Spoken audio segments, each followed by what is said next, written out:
7 தலைமுறைகள் பாரம்பரியமிக்க ஒரே சித்த மருத்துவ ஸ்தாபனம் சேலம் சிவராஜ் சித்த வைத்தியசாலை. ஆண்கள் குறைபாடு மற்றும் குழந்தையின்மைக்கு பக்கவிளைவு இல்லாத சிறந்த முறையில் சிகிச்சை செய்து வருகின்றோம். தொடர்புக்கு 9842722500. Peri engineering, arts and science, pharmacy, nursing மற்றும் பிசியோதெரபி கல்லூரிகள் சென்னை. இந்தியாவில் சிறந்த உள்கட்டமைப்பு கொண்ட கல்லூரிகளில் ஒன்று. 100% வேலை வாய்ப்பினை உறுதி செய்யும் சாதனை.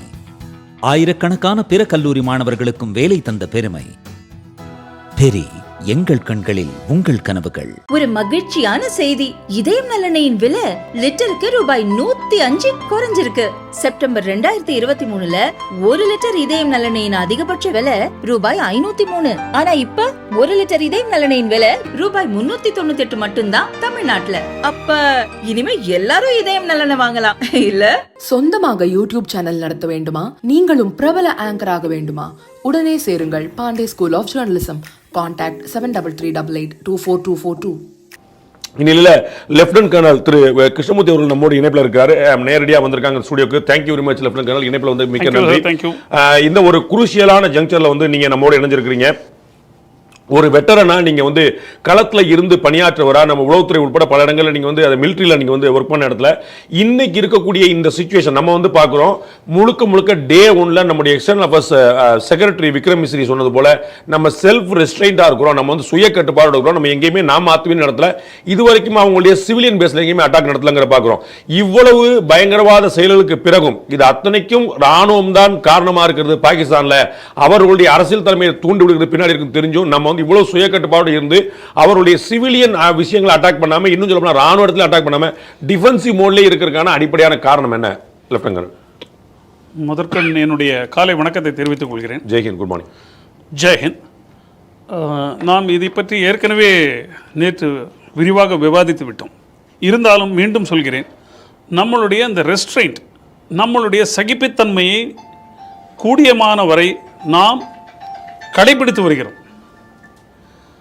The restraint, the amount of restraint what we are exercising, it is the signals, messages are being sent to the world community.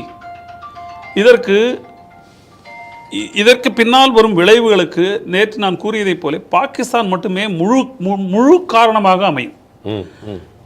இதற்கிடையில் நமக்கு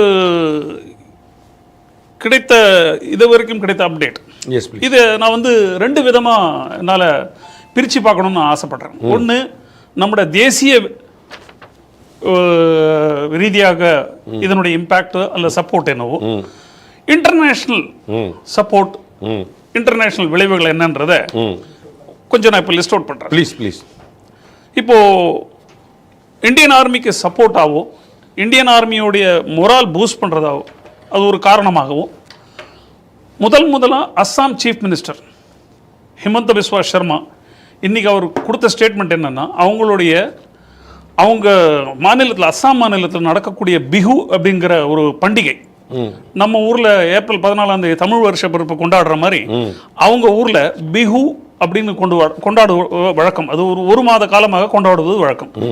இன்னைக்கு காலையிலிருந்து அந்த மீதமுள்ள பண்டிகை நாட்களை கொண்டாட போவதில்லை என்று முழுவதுமாக அறிவித்து ஒரு அரசாணையிட்டுள்ளார். இது நம்ம அரசியல் தலைவர்கள் வழக்கமா பாத்தீங்கன்னா என்னுடைய பிறந்தநாளை கொண்டாடலாம்னு சொல்லுவாங்க. அது மாதிரியான ஒரு முக்கியமான அறிவிப்பு அந்த மாநிலம் முழுக்க. இது நிச்சயமா ஒரு மிகச்சரியாக சொன்னீர்கள்.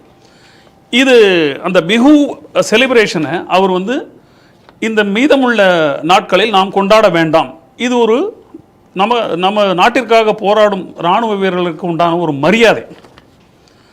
அதே போல் ஒரு காலையில் ஒரு செய்தி கிடைத்தது, ஒரு ஆங்கில ஊடகத்தின் மூலமாக, தொடர்ந்து வரும் ஐபிஎல், இந்த ஐபிஎல் இனிமேலும் நடத்த வேண்டுமா வேண்டாமா? அந்த முக்கியமான கேள்வி விவாதம் பண்ணிட்டு இருக்காங்க. நேற்று தரம்சாலை நடந்த போட்டி கூட அது எதற்காக பிளாக் அவுட் பண்ணதுனால அதை நம்ம ஸ்டாப் பண்ணிட்டோம். அந்த சேனல்ல சொன்னது என்னன்னா, நிஜமாவே ஐபிஎல் நடத்தணுமா வேண்டாமா? வெறும் கருப்பு பட்டி கட்டி கொண்டு எதிர்ப்பு தெரிவிப்பது இது இன்றைய சூழ்நிலைக்கு இது பொருந்தாது. ஐபிஎல் போட்டிகள் அடுத்த வருடம் கூட நடத்தலாம். இந்த சந்தர்ப்பம் நான் ஏற்கனவே 2 நாட்களுக்கு முன்னால் கூறியது போல சந்தர்ப்பம் நாம் உருவாக்கி விட்டோம். இந்த சந்தர்ப்பத்தை நாம் இழக்கக்கூடாது. ஒரு ஒரு ஒரு வெட்டரனா பேசுறீங்க நீங்க. பாகிஸ்தான் ஆக்குபடி ஜம்மு காஷ்மீரை உள்ள சேர்க்கறதுக்கு ஒரு நல்ல தருணம் வந்துருச்சு. அவனா வாண்டடா அவனா வந்து வண்டியில நிக்காத விடக்கூடாது. இருக்கலாம் பாண்டே சார், இருக்கலாம். ஏன்னா அந்த பிஓகேன்றத இப்ப நம்ம பிஓகேன்றோம், அவன் நம்ம ஜம்மு காஷ்மீர், அவன் ஆசாத் ஜம்மு காஷ்மீர், இந்தியன் ஆக்குபைடு காஷ்மீர்ன்றான். ஆமா, இது காஷ்மீருடைய இது வரலாறு தெரியாத எத்தனையோ பேர்கள் கூக்குரல் எடுக்கிறார்கள். காஷ்மீருடைய வரலாறு இந்தியாக்குள்ளேயும் கூட சில இந்தியாக்குள்ளே. அதற்காக தான் நேற்று கூட சொன்னோம், நம்மளை சுற்றி எத்தனையோ பேர் குழி வெட்டுறதுக்கு ரெடியாக இருக்காங்க. இப்போ இந்த ஐபிஎல் போட்டியில் இதுவரைக்கும் சம்பாதிச்ச பணத்தில் கொஞ்சமாவது பிசிசிஐ பாதிக்கப்பட்டவர்களுக்கு செலவிடுமா? நானும் ஒரு கிரிக்கெட் ரசிகன் தான், வெறியன், கிரிக்கெட் வெறியன். இப்போது உள்ள சூழ்நிலையில் இந்த கேள்விகள் கேட்க வேண்டிய தருணம். நேற்று பூஞ்ச் மேண்டர் பகுதிகளில் சிவிலியன், அதாவது பொதுமக்கள் இருக்கக்கூடிய இடங்களில் பதுங்கு குழிகள் கிடையாது. அவர்களுக்கு பதுங்கு குழிகள் தோண்ட முடியாது. ஏனென்றால் அதெல்லாம் மலைப்பிரதேசங்கள். அந்த மலைப்பிரதேசங்களில் பதுங்கு குழிகள் தோண்ட முடியாது. அந்த மாதிரி தருணங்களில் அவர்களை அப்புறப்படுத்தி வருகிறார்கள். நேற்று நான் சொன்னேன் பேட்டில் இண்டிகேஷன் என்று சொன்னேன். அதாவது யுத்த சமிக்ஞை வந்துவிட்டது. இப்பொழுது நம்முடைய பொதுமக்களை காப்பாற்றுவது நம்மளது தலையாய கடமை. அவர்களை அப்புறப்படுத்தி வருகின்றோம். அவர்கள்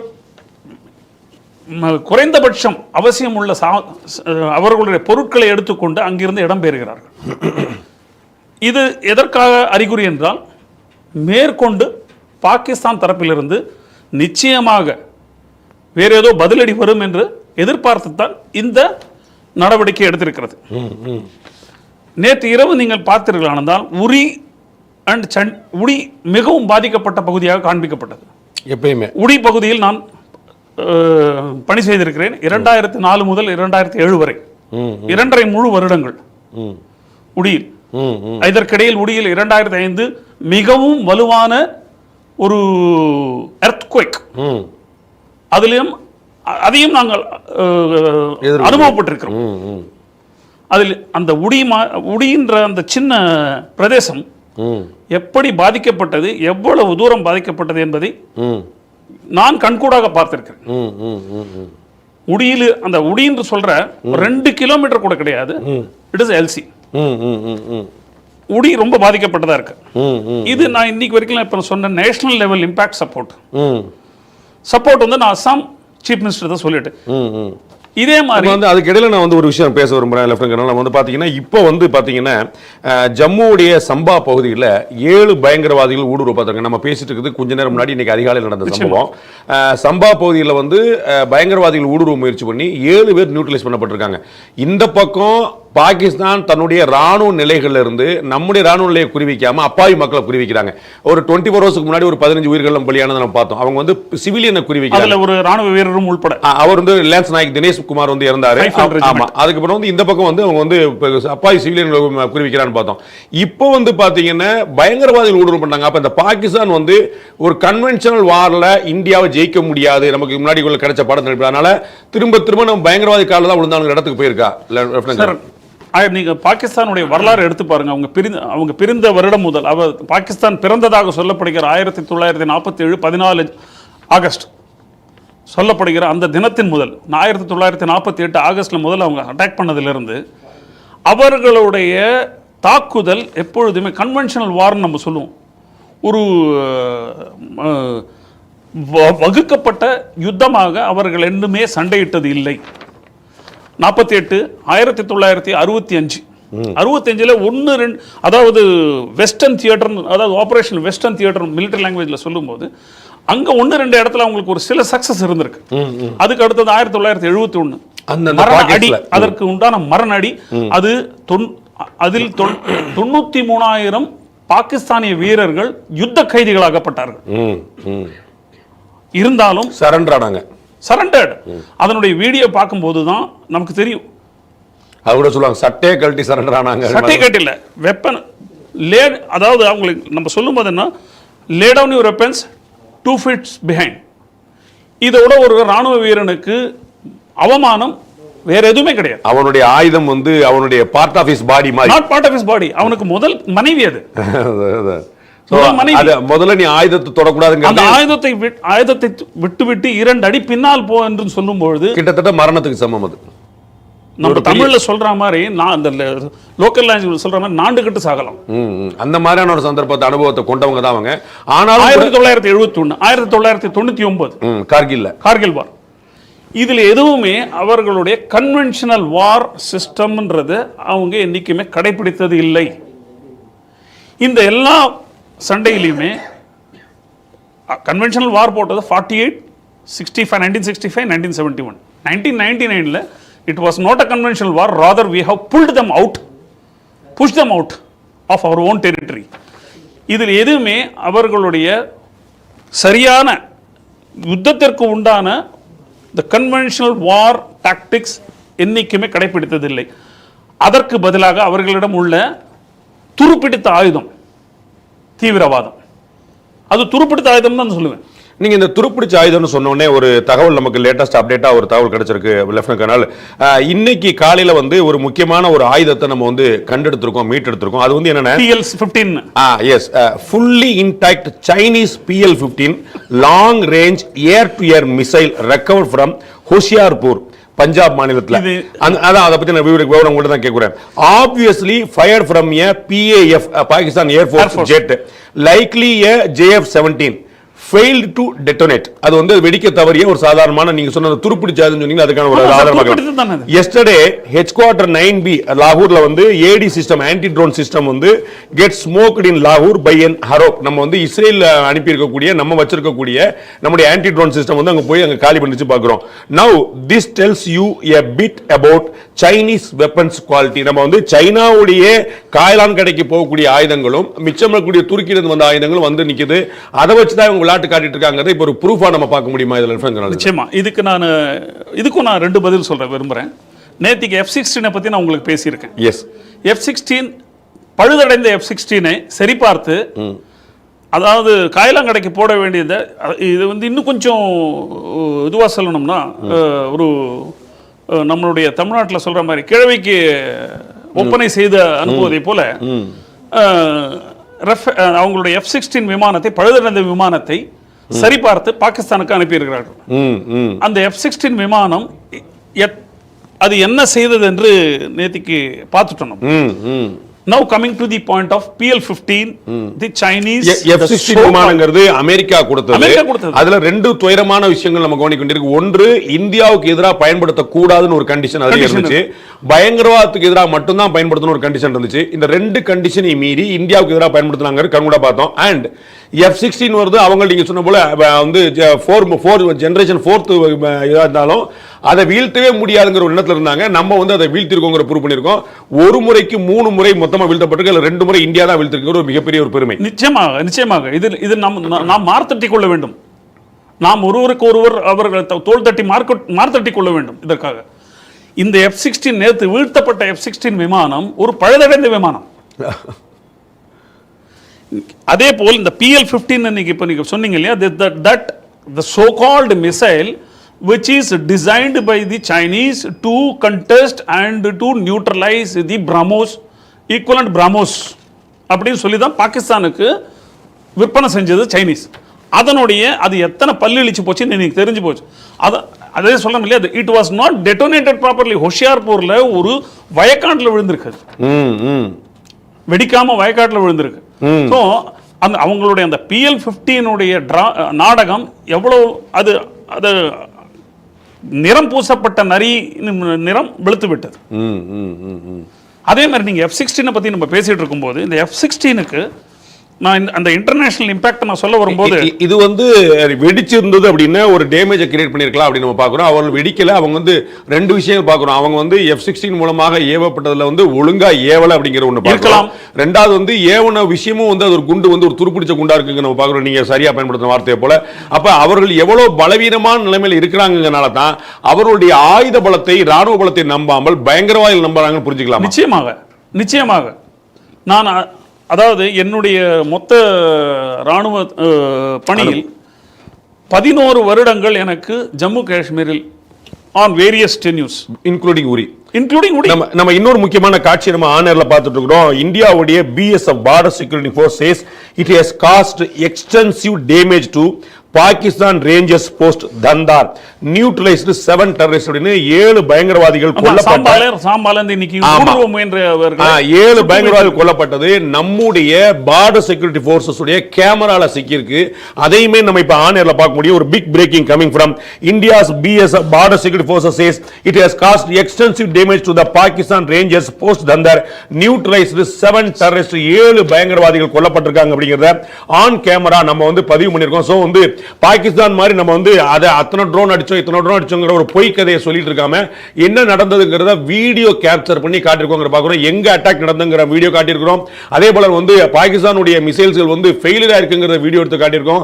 அதே போல அவர்களுடைய பயங்கரவாதிகள் 7 பயங்கரவாதிகள் சுட்டுக் கொல்லப்பட்டிருக்காங்க அப்படிங்கிறத அதையும் நம்ம ஆன் ஏர் கேமரால பிடிச்சு பார்க்கணும். இப்போ நீங்க ஆன் ஏர்ல கேமரால பார்க்க முடியும். லெப்டினன்ட் கர்னல், இது வந்து ரொம்ப ஒரு இன்ட்ரெஸ்டிங்கான விஷயம். நம்ம வந்து ஒரு சால்ஜாப்பான பொய்யான புகாரா சொல்லிட்டு நம்ம வந்து வெற்றி பிடிபட்டதை பாஞ்சாலம் குறிச்சுங்கிற மாதிரி கதை சொல்லாம with documental proof and video evidence, இது இந்த மாதிரி வீடியோ எவிடன்ஸ் முதற்கண் நம்ம நாட்டில் இருக்கிற நடுநிலையா பேசக்கூடியவர்கள் ப்ரூஃப் கேட்கறவங்களுக்குலாம் இதெல்லாம் கொடுக்கணும். முதல்ல அவங்க பாருங்கப்பா, முதல்ல அவங்க தான் பார்க்கணும் சார். இது நீங்களோ சாணக்கியா சேனலோ நானோ பார்த்து நமக்கு தெரியும் என்ன நடக்குதுன்னு தெரிஞ்சும் தெரியாம கண்மூடித்தனமா இருக்கிறவங்களுக்கு இந்த மாதிரி நடுநிலையா பேசுறேன்னு சொல்லி சொந்த நாட்டு ராணுவத்தையே இழிவு பண்ற மாதிரி பேசுறவங்களுக்கு தான் இந்த மாதிரி காணொளியெல்லாம் போய் சேரணும். முதல் கண் போய் சேர வேண்டியது. நெக்ஸ்ட் நீங்க இந்த 7 தீவிரவாதிகள் ஊடுருவ முயன்ற தீவிரவாதிகள் சுட்டுக் கொல்லப்பட்டார்கள் சொன்னீங்களா, இது 7 தீவிரவாதிகளுக்கு பதிலாக அவர்கள் இப்படியே எடுத்துக்கொள்ளும் அவர்களுடைய ராணுவ வீரர்கள், பயிற்சி பெற்ற ராணுவ வீரர்கள் உள்ளே வரும்பொழுது அவங்க நல்ல மனுஷங்க, சண்டையை போட்டுக்க மாட்டாங்க, சரண்டர் ஆயிருப்பாங்க. அதை நீங்க பார்க்கணும். அவங்க ஏன்னா அவங்களுக்கு தெரியல எதிர யாரு நிக்கிறாங்க தெரியுமா, அவங்களுக்கு வந்து பீரியட் அது நமக்கு தேவையில்லை. அவங்களை கூப்பிட்டு போய் இன்டராக்ஷன் எல்லாம் பண்ணணும் சார். அதுக்கெல்லாம் அவங்களுக்கு முன்னாடி சாப்பாடு போட்டு அவன் ஏற்கனவே 93,000 பேரை நம்ம வளர்த்து விட்டு பேரு அந்த தப்பு பண்ணிட்டோம். 1971 வார்ல மீண்டும் அந்த தப்பு செய்யக்கூடாது. அப்போ இருந்த இந்தியா வேற, இப்ப இருக்கிற இந்தியா வேற. அவருடைய ராணுவ நிலைமை என்னவா இருக்குங்கிற பாக்குறோம். இடையில சில இன்ட்ரெஸ்டிங்கான பிரேக்கிங் நியூஸ் நான் உங்களுடைய நாலேஜுக்கு கொண்டு வருகிறேன். அதன் மூலமா நான் வந்து பொதுமக்கள் கொண்டு வருகிறேன். Defence minister mister Rajnath Singh arrives at South Block to meet 3 services chiefs. Not only 3 services, CDS. அவருடைய தலைமை சேர்த்து அவங்க சீஃப் ஆஃப் டிஃபென்ஸ் சர்வீஸ் சீனியாரிட்டில பாக்கும்போது சீஃப் ஆஃப் டிஃபென்ஸ் ஸ்டாஃப் அவர் Arun Chauhan, chief of army staff Upendra Dwivedi, naval chief Dinesh Tripathi and your air force chief is Amarpreet Singh. 4 பேருமே வந்து பாக்குறாங்க. அதே மாதிரி வந்து BSF நம்ம தாக்கல் பண்ணது போல இப்ப வந்து உத்தரப்பிரதேசத்துடைய முதலமைச்சர் திரு யோகி ஆதித்யநாத் ரொம்ப முக்கியமான ஒரு கருத்தை வெளிப்படுத்தியிருக்கார். Pakistan now be seen struggling for its existence ன்னு சொல்லிருக்காரு. பாகிஸ்தான் அப்படிங்கிற ஒரு நாடு இருக்க முடியுமா அப்படிங்கிற ஒரு நிலைமைக்கு போயிட்டு இருக்கு. அவங்களுடைய எக்ஸிஸ்டன்ஸே ஒரு கேள்விக்குள்ளா இருக்கு அப்படிங்கிற ரொம்ப முக்கியமான விஷயம் சொல்லிருக்காரு. இன்னொரு பக்கம் இந்தியன் ஆயில் நிறுவனம் ஒரு முக்கியமான அடுத்த ஒரு தகவலை சொல்லிருக்காங்க. இந்தியன் ஆயில் நிறுவனம் வந்து இந்தியாவில் எவ்வளவு தேவை பெட்ரோலியம் தேவை இருக்கிறதோ அவ்வளவு பெட்ரோலிய தேவை நம்மகிட்ட இருக்குது. யாருமே பேனிக் பையிங் பண்ண வேண்டியது இல்லை. நம்மகிட்ட தேவையான அளவுக்கு ரிசோர்சஸ் இருக்குது. நம்மகிட்ட வந்து ஸ்டாக் வச்சிருக்கோம். போர்க்காலம் வந்துருச்சு, அதனால டேங்கை ஃபில் பண்ணுங்க 500 ரூபாய்க்கு 50 ரூபாய்க்கு பெட்ரோல் போட்டுட்டு இருந்தவங்க பூரா வந்து டேங்க் ஃபில் பண்ணுங்க, நீ கவலைப்பட வேண்டியதில்லை, நம்மகிட்ட ஸ்டாக் இருக்கு அப்படிங்கிறத நம்ம வந்து ரொம்ப தெளிவாக அவங்க அறிவிச்சிருக்காங்க. நான் லெப்டினன்ட் கர்னல் கேட்க ஒரு விஷயம், இந்த இந்தியன் ஆயிலுடைய இந்த ஸ்டேட்மெண்ட் வந்து வேற ஒரு முக்கியமான விஷயத்தை சொல்லுது. அதாவது நம்முடைய முன் தயாரிப்புகள் எப்படிப்பட்டதா இருக்கு. அதாவது நீங்க போருக்கு போறதுன்னு 2 பேர் தெருவில் வந்து டாக் ஃபைட் சொல்லுவாங்க, அந்த மாதிரி வந்து தெருவில் வந்து ரவுடிகள் சண்டை போட்டுக்கிற மாதிரி இல்லாம ஒரு முன் தயாரிப்பு நம்ம வந்து ஒரு 15 நாள் டைம் நம்ம வந்து கொடுத்தோம். நம்ம பஹல்காம் அட்டாக்கு பிறகு அது எதுக்குங்கிற ஒரு கேள்வி பல விட்டாங்க. நீங்க சொன்ன மாதிரியே டிவில இருந்து வந்துகிட்ட சிலவர்லாம் உட்கார்ந்துகிட்டு ஒரு பொம்மை விமானத்தெல்லாம் காட்டிட்டு இதெல்லாம் ரஃபேல் வச்சிருக்கேன்றாங்க, இதெல்லாம் எதுக்கு வச்சிருக்காங்க தெரியல. இப்போ அவங்களுக்கு தெரிஞ்சிருக்கும் நம்ம இந்தியன் ஆயிலோட இந்த ஸ்டேட்மெண்ட் நம்ம வந்து we are completely self sufficient, ஒன்னும் குறையல. இந்த முன் தயாரிப்புகள் ராணுவம் and civil and defence and democracy, இத நீங்க ப்ளீஸ் இதுக்கு வந்து நான் வந்து ஒரு 3 செக்மெண்டா பதில் சொல்ல விரும்புறேன். முதல் செக்மெண்ட் என்னன்னா, நீங்க வந்து இந்த 2 வாரம் நமக்கு தேவைப்பட்டதுன்னு இல்லையா, நீங்க take back the history to 1971 வார்.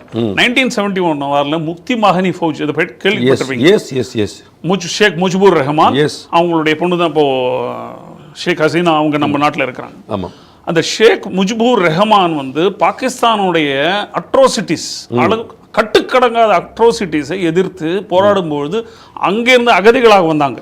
எங்க நார்த் ஈஸ்ட் ஸ்டேட்ஸ்ல நம்மளுடைய டெமோகிராஃபி ஸ்டேட்டஸையே பாதிக்கப்பட்டது. அப்போதான் அப்பொழுது இருந்த பிரதமர் திருமதி இந்திரா காந்தி அவர்கள் நம்முடைய அப்போது இருந்த இராணுவ தளபதி ஜெனரல் சாம் பகதூர் மானெக்ஷா அவரை அழைத்து எப்போ 1971 பிப்ரவரியில இருந்தே அவங்கள தூண்டிட்டு இருந்தாங்க. வார் அதாவது வந்து மிலிட்டரி ஆக்ஷன். இந்த மிலிட்டரி ஆக்ஷன்றது எடுத்த உடனே நடக்காது சார். ஏன்னா மார்ச் மாசம்ன்றது குளிர் முடிஞ்சு ஆட்டம் ஆரம்பிக்கிற சீசன். அப்போ பனியெல்லாம் விலக ஆரம்பிக்கும். நம்ம பாகிஸ்தான் கூட அன்னைக்கு அப்போ இருந்தது ஈஸ்ட் பாகிஸ்தான், இன்னைக்கு பங்களாதேஷ். பாகிஸ்தானும் சைனாவும் என்னைக்குமே கைகோர்த்து நடக்கிறவங்க. அன்னைக்கு அந்த மாதிரி மார்ச் ஏப்ரல் ஆரம்பிச்சிருந்தோம்னா சண்டை சைனீஸோடைய இன்டர்வென்ஷன் இருந்திருக்கும். அதுக்கப்புறம் சரி மே ஜூன் ஜூலைல ஆரம்பிச்சிருக்கலாம்னாக்கா சிவியர் மான்சூன் பங்களாதேஷ்ல இருக்கிற 3 பெரிய ரிவர்ஸ் அதை நெகோஷியேட் பண்றது ரொம்ப கஷ்டம். அதுவரை அதனால தான் செப்டம்பர் அக்டோபர் நவம்பர் வரைக்கும் வெயிட் பண்ணி அதான் நம்ம சொல்லுவோம் இந்த சில்லிகுடி பாஸ்ன்னு சொல்லுவாங்க. அந்த சில்லிகுடி பாஸ் மொத்தமா க்ளோஸ் ஆனதுக்கு அப்புறம் தான் சைனீஸ் இன்டர்வென்ஷன் இருக்காதுன்னு ஒரு ஊர்ஜிதப்படுத்தி கொண்ட பின்பு தான் பாகிஸ்தானை தூண்டி அவர்களை நாம் நம் மீது தாக்குதல் நடக்க வைத்தோம். அப்படி அந்த 1900 வந்து வீரம் எவ்வளவு முக்கியமோ வியூகம் நிச்சயமா. இது ஒரு நம்ம ஒரு சின்ன இந்த டாக் ஃபைட்னு சொன்னீங்க இல்லையா, டாக் ஃபைட்ல ஒரு emotional out of the heat, out of emotion ஒருத்தனை ஒரு திட்டு அவன் இன்னொரு 2 திட்டு திட்டுறது அந்த மாதிரி இது. அது இது 2 நாட்டின் ராணுவ யுத்தத்திற்கு இது பொருந்தாது. மேலும் 1971 நடந்த சண்டை ஒரு பக்கம் அஃபென்சிவ் ஒரு பக்கம் டிஃபென்சிவ். ஈஸ்டர்ன் தியேட்டர்ல அஃபென்சிவ், வெஸ்டர்ன் தியேட்டர்ல டிஃபென்சிவ். நாம 2 வாரம் ஒரே டயத்துல ஃபைட் பண்ண. நீங்க சொன்ன பாயிண்ட்ல வந்து எனக்கு இன்னொரு கேள்வி எழுந்தது. நீங்க வந்து சொன்னீங்க நம்ம வந்து இந்த சிலிகுரி பாஸ் உட்பட பல இடங்கள்ல நம்ம வந்து ஒரு ராஜதந்திர ரீதியா நம்ம செயல்பட்டதை. நான் இப்ப முன்னாடி பேசினேன், நம்ம ஒரு நண்பர் கூட குறிப்பிட்டிருக்காரு, தமிழ் கவிதைகள் அப்படிங்கிற பேர்ல வந்து ஒருத்தர் குறிப்பிட்டிருக்காரு, ஜம்மு காஷ்மீர் மாதிரியான பகுதிகளை நீங்க எல்லாம் உரியிலாம் நீங்க ஒர்க் பண்ணிருக்கீங்க, 2.5 வருஷத்துக்கு மேல ஒர்க் பண்ணிருக்கீங்க, 11 வருஷம் நீங்க அங்கேயே பண்ணிருக்கீங்க. நான் என்னோட கேள்வி என்ன, அப்ப வந்து எல்லா வெதர் சீசனையும் நீங்க ஃபேஸ் பண்ணிருக்கீங்க. அப்ப வந்து அங்க தமிழ் கவிதைங்கிற பேர்ல உடைய நண்பர் சொல்றாரு, இந்த மாதிரியான இடங்கள்ல ராணுவ வீரர்கள் சர்வை பண்றதே ஒரு பெரிய சேலஞ்ச் அவங்க லைஃப்க்கு. அப்ப வந்து அவங்க போரையும் எதிர்கொண்டு எதிரிலே எதிர்கொண்டு எவ்வளவு வெதர் கண்டிஷன், இன்ஹாஸ்பிட்டபிள் கிளைமேட். இப்ப நார்த் ஈஸ்ட்ல இருக்கிறவங்களோ நேபாளி ரெஜிமெண்ட் மாதிரியான விஷயம், கூர்க் ரெஜிமெண்ட் மாதிரியா இருக்கிறவங்களோ அவங்களுக்கு வந்து பேசிக்கலி பாடியிலே அவங்க லங்ஸ் மாதிரியான விஷயங்கள்ல வந்து ஒரு அமைப்பு இருக்கும். நம்மள மாதிரி வந்து ஒரு நார்மல் டெரெயின்ல இருக்கக்கூடியவங்க, இங்க பழகினவங்க, நார்மல் வெதர்ல பழகினவங்க, நம்ம இன்னும் சொல்ல போனா நமக்கு வந்து கோடை காலம் தான் அதிகம், நமக்கு வந்து குளிர்காலமே கிட்டத்தட்ட இல்லங்கிற மாதிரி நடக்குது. அப்ப நம்ம அங்க போய் சர்வைவல் இருக்கக்கூடிய சேலஞ்சை கொஞ்சம் எக்ஸ்பிளைன் பண்ணுங்க. முதல்ல அந்த சர்வைவல், அதாவது அந்த இப்போ உடியெல்லாம் வந்து நீங்க அக்ளைமேட்டைசேஷன் பண்ண வேண்டிய அவசியம் எல்லாம் கிடையாது. சியாச்சன் கிளேசியர்லாம் போகும்போது அந்த மாதிரி ஹைட்டுக்கு பேஸ் கேம்ப்ல உங்களை ஒரு சில நாட்கள், ஒரு குறிப்பிட்ட சில நாட்கள் அங்க உங்களை உட்காந்து வச்சு உங்களை அப்சர்வ் பண்ணுவாங்க. உங்களுடைய ரத்த அழுத்தம் எப்படி இருக்கு, உங்களுடைய ஹார்ட் பீட்ஸ் எப்படி இருக்கு, உங்களுடைய லங்ஸ் எப்படி இருக்கு. கிட்டத்தட்ட ககன்யான் திட்டத்துல விண்வெளிக்கு பயணம் பண்ற மாதிரி. நிச்சயமாக நான் சிக்கிம்ல இருந்திருக்கிறேன் சார். சிக்கிம்ல நார்த் சிக்கிம்ன்றது அது வந்து எப்படின்னு கேட்டீங்கன்னா ஹெல் ஆன் எர்த்னு சொல்லக்கூடிய இடம். அது 3 இடத்துல அக்ளைமேட்டைசேஷன் பண்ணி போவோம். முதல் இடம் 9800 அடி, இரண்டாவது இடம் 12400 அடி கடல் மட்டத்துல இருந்து. ஆமாம். மூன்றாவது இடம் 18000 அடி. My goodness. அது வந்து இந்த பத்ரிநாத், கேதார்நாத், முக்கியநாத் பயங்கரமான 2 இடத்தையும் என்னுடைய இந்த டெஸ்ட், இந்த மெடிக்கல் டெஸ்ட்லாம் கிளியர் பண்ணாதான் 3வது இடத்துக்கு போக முடியும். Oh my god. The survival, ஆர்மில சொல்லுவாங்க survival of the fittest. Obviously அதுதான் நம்ம உங்களுக்கு சொல்லிட்டு வரும்போது இப்ப நீங்க கேட்டீங்க இல்லையா, பாகிஸ்தான் வந்து அவங்க கிட்ட இன்னைக்கு யுத்தம் பண்ணக்கூடிய அந்த நிலைமை. நம்ம நீங்க இந்தியன் ஆயில் கார்பரேஷன் பத்தி பேசிட்டு வந்தோம், நம்மளுடைய முன் தயாரி. நம்ம கொஞ்சம் திசை மாறிட்டோம் நம்மளுடைய விவாதத்துல. இன்னைக்கு கார்த்தால பாகிஸ்தான் அவங்க நாட்டு மக்களுக்கு கொடுத்த ஒரு terms of reference embargo, do not draw more than 3000 rupees from ATM card. எங்கள்ட்ட பணம் வேணும். ATM will not dispense money more than 3000 in any of the ATM machines in across Pakistan. So இதுல இருந்து என்ன தெரியுது, வெளிப்படையா அவங்க பிச்சை எடுக்க ஆரம்பிச்சிட்டாங்க. அடுத்தது நீங்க கேட்ட இந்த இந்தியன் ஆயில் கார்பரேஷன் சொன்னீங்களே, நம்மளுடைய கிடங்குகள் அது எங்கெங்கெல்லாம் இருக்கு நம்ம இப்பெல்லாம் சொல்லக்கூடாது. அதெல்லாம் வந்து இது வந்து கிளாசிஃபைட் இன்ஃபர்மேஷன், சென்சிட்டிவ் இன்ஃபர்மேஷன். நம்ம சொல்ல இதெல்லாம் நம்ம வந்து வெளிப்படையா அந்த ஊடகத்தில் நம்ம சொல்ல பேசுறது நாடு முழுக்க இருக்கு, நம்ம பார்க்க நாடு முழுக்க இருக்கு. அதற்கு உண்டான தகுந்த பாதுகாப்பு இருக்கிறது. ஸோ நம்முடைய நாட்டிலேயே சில விஷமிகள் தேவையில்லாத புரளியை கிளப்பி விட்டு, நீ உடனே பெட்ரோல் பங்குக்கு போ, டீசல் ரொப்பிக்கோ, பெட்ரோல் ரொப்பிக்கோ, ஒரு தேவையில்லாத ஒரு கலைபரத்தை உண்டு பண்ண சில விஷமிகள் இருக்கிறார்கள். இதை நம் நாட்டு மக்கள் யாரும் நம்ப வேண்டாம். நேற்று சொன்ன மாதிரி நம்ம இன்னும் ஃபுல் ஃபிளெஜ்ட் அட்டாக்லயும் இறங்கல நம்ம. ஆகையால நம்ம நாட்டுடைய இருக்கிற பொருளாதார நிலை, நம்ம நாட்டில் இருக்கிற பாதுகாப்பு நிலையை கருதி நாம் எதற்கும் பயப்படவோ எதற்கும் அஞ்சவோ வேண்டாம் என்று கேட்டுக்கொள்கிறேன். ரொம்ப முக்கியமான விஷயத்தை நீங்க சொல்லியிருக்கீங்க. இதுல வந்து இன்னொரு முக்கியமான விஷயம் பார்க்க வேண்டியிருக்கு. S-400 மூலமா நம்ம ரஷ்யாட்ட இருந்து வாங்கின நம்முடைய மிசைல்ஸ் வந்து முறியடிக்கக்கூடிய அந்த திறன் மூலமா நம்ம வந்து ரொம்ப சக்சஸ் நம்ம காட்டியிருக்கோம். அதே போல அது வந்து ரஷ்யாட்ட இருந்து வாங்கினது, நம்ம மனோகர் பாரிக்கர் வந்து ராணுவத்துறை அமைச்சராக இருக்கும்போது வாங்கினது. இப்போ நம்ம பார்க்கிறோம், நம்ம வந்து அடுத்த சக்சஸ்ஃபுல் ஸ்டோரிஸ் நமக்கு வந்து நிற்குது.